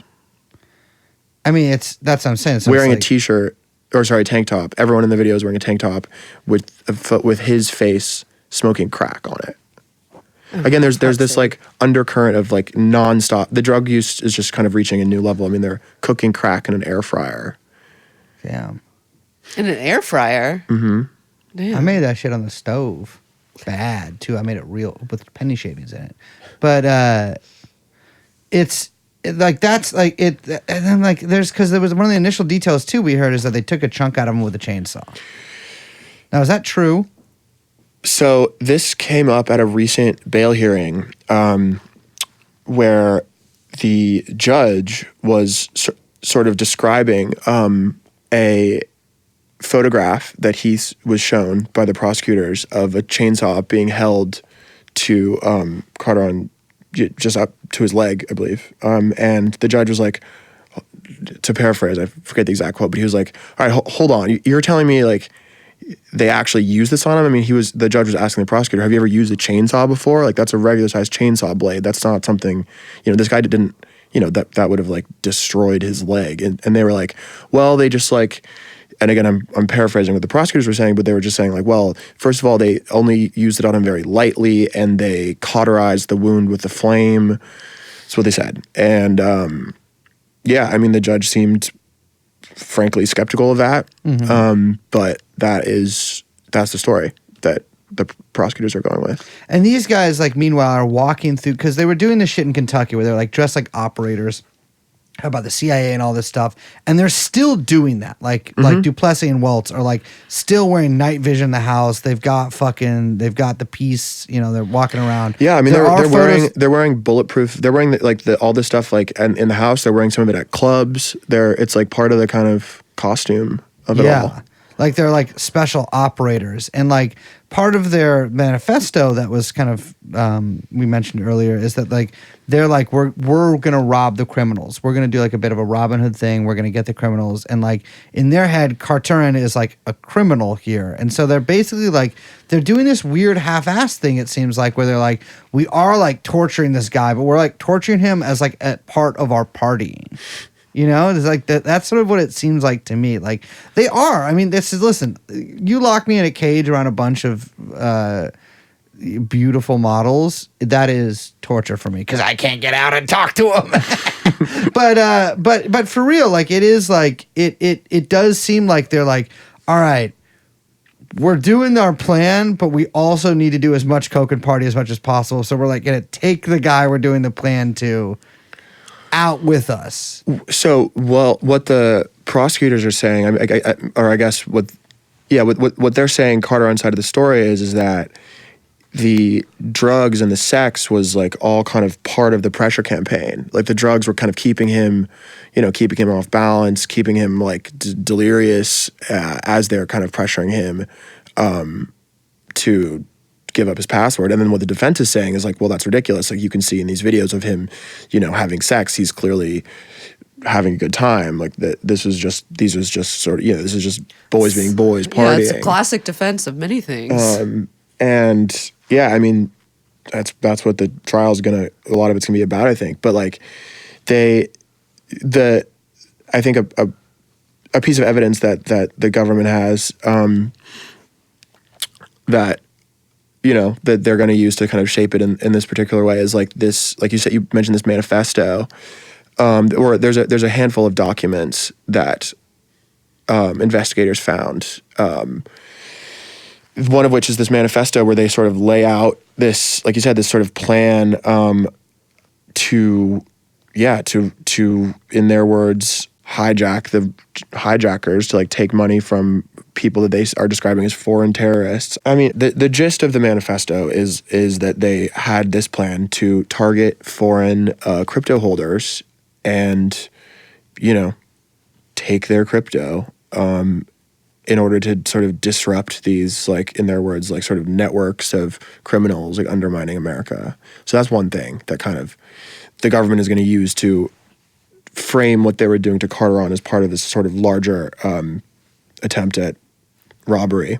And then the other thing that the government is going to use to sort of fill in the picture there is these documents that are like sort of like fake charging documents charging Carteron under the Patriot Act and with violations of Italian law, framed as coming from them in their role as like CIA, NSA, whatever, just as these sort of operators with the ability to bring charges, and including a section for him to fill in the passwords to his crypto accounts. Oh. So that seems pretty, that's not great. That's not great for the defense there, right? I mean, it's fake charging documents under Italian law. So it's like, it's like while you're on crack at my townhouse surrounded by Brandy Melville models. Yeah, that I'm keeping you in a cage. So it's like, what is the idea that I guess would have been, I'm just trying to think of what the defense angle would be, that is part of like building up the illusion of the hazing more. I'm not sure. Yeah. But it's that was all part force. of. Yeah. I mean, it's like totally threatening. But like I would assume they probably pulled something similar with the German guy that they lured out to Paducah with his mom. Well, I talked to somebody who they had conversations with about working for them in New York, who, you know, they told him that his he had a bunch of crypto, and they were like, well, if you want to work for us, you have to give us control over all of your crypto, because in their kind of jargon they would use for it is chinked, quote unquote, because they would associate, you know, they were associating with sort of foreign Chinese terrorist, whatever. So they were going to, quote, unchink it by having this guy give access to all of his crypto accounts. This is such drug shit. This is like the most fucking crackhead Yes. bullshit I've ever fucking heard. Like, listen, I need to hold your money because the Chinese otherwise might have some. I don't understand what the Chinese are doing. Where they're just that we know what your Bitcoin's doing. Yeah, it's sitting in your fucking wallet, accruing value. You know, glad the Chinese can see that. In China, if you're listening to this, if you can do whatever you want to mine except for take it. But that's what I'm saying. Like, these guys are like under this like coked out delusion, and now that they're like arrested, because they did get arrested. I mean, yeah, Waltz got arrested at the townhouse. Did his dick fall out? I don't know. One of their dicks fell out. I read this in the New York Post. One of their Came out in a robe. Came out in a robe. Yeah, The he was dick in a falls robe. out, which does happen in robes. Because sometimes you cinch it and then you breathe out real crazy and then and it just boink. But Duplessis goes to Lot the of sounds Hamptons, there. which is crazy. Duplessis, while Waltz is getting arrested, Duplessis runs away to the Hamptons. Which, you know, He's like, one last he's one last crazy one weekend. last ride, baby. But they both get arrested. They're both being charged with first-degree kidnapping, and now they're both they're out on bail.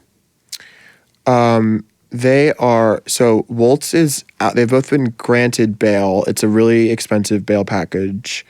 As far as I know, Waltz is out on it, and Duplessis is still in jail as they try and come up with. I'm not quite sure. It could be that they're trying to come up with the money. It could be they're just sort of getting the circumstances set for him to get bail. Are you afraid of them going to hurt you? No. I love this. You have a quote. It says, from a former Duplessis associate who has known him for almost a decade. He's just a guy who should be in jail. Can you imagine? You read like is your that boy the saying that impression you about got you? from talking to a lot of these people? That like, I mean, Waltz to me. So this is the thing. Waltz to me seems like he might have developed genuine like schizophrenia or something. Yeah. Or like maybe he just has really bad bipolar. I don't know, but like he has some kind of like mental thing going on. Unwell. Duplessis seems like he might have, and I'm doing a little armchair psychoanalysis here. Yeah, sure. He might he might be like a psychopath or something. But like they have like this like the coming together of their both of their whatever delusions, like Duplessis' delusion of himself as this like gangster, even though he's like from fucking Greenwich, Connecticut, as this gangster, and then Waltz like having his own maybe like kind of mentally ill delusions that he's sort of been cooking up in his casa in Kentucky, and then like combining that and then adding bags and bags and bags and bags of cocaine into the mix. And bags and bags and bags of Brandy Melville tiny tank tops. Yeah, bags of course, which to me is better than cocaine. But I'm like, it seems like they could have sort of joined the psychosis together and create this like shared world that they live in. Yeah. They're at this point they're A little balling so Neverland. hard that like nothing is really touching it, and then like they can kind of inure themselves from like reality. Well, I think it's something that like I've seen in a number of stories I've done involving, you know, cult-like groups. Not to say this is that exactly, but that like you only need two people for a shared fantasy to come into being. Like once, Damn, that's so true. That's also the story of love. so true.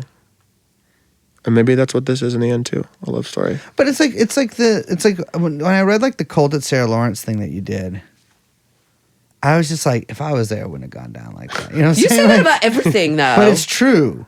Yeah, because if you add your presence, that automatically would change the chemistry. But Exactly, because we what got an alpha you're dog. imagining, We got an alpha dog what in the you house. imagine is not. Right.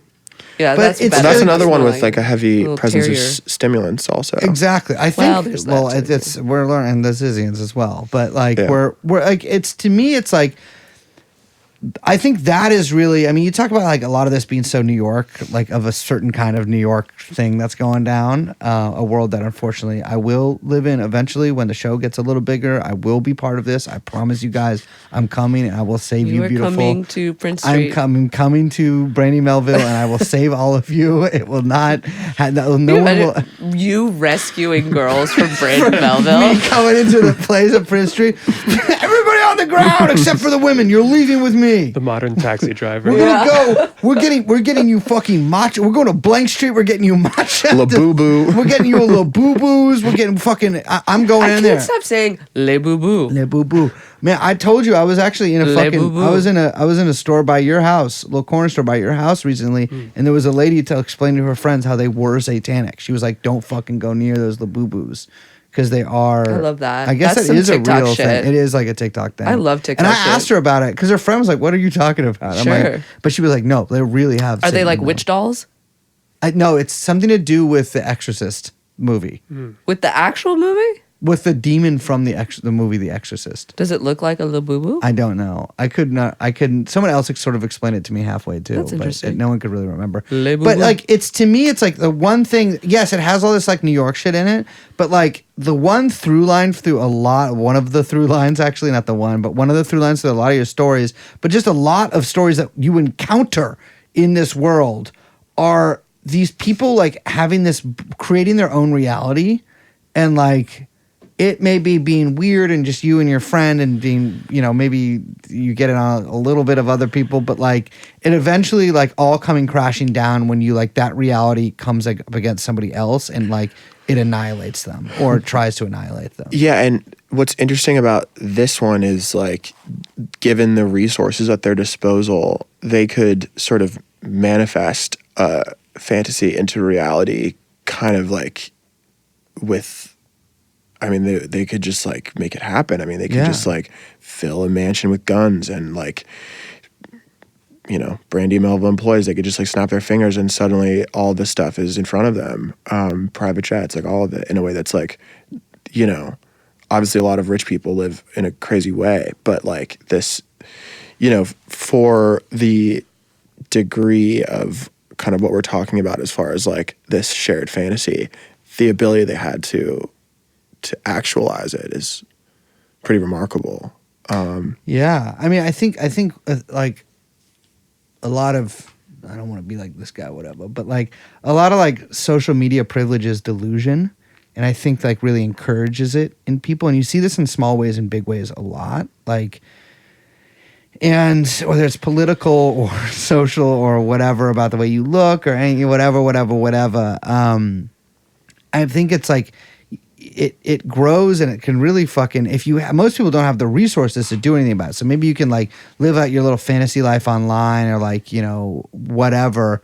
But like in the real world, you can't really like pretend to be in the CIA or pretend to be hunting the CIA or whatever, because like you live in an apartment and like have to go to work. But like these guys can, fill a mansion full of guns and like, print out all these documents and have like point at you, a gun at you, and be like, I'm in the CIA, and if they get arrested, can get out on bail. Where like most people don't have the resources to do that kind of thing. I mean, there's a certain amount of privilege in being able to have this much fun. Until AI democratizes and weaponizes our, desire to daydream. Well, I think AI is going to be like, so many of your stories have the coin as a factor, but AI, I think, will soon really be integrated into a lot of freak shows. Well, the piece is fantastic. It's in New York Magazine right now. We will link to it in the show notes. There's so many details we didn't even talk about. It's such a, it's a very rich piece. The story's fucking crazy. And it's always great to have you on the show. Thanks. My pleasure. See you guys at Brandy.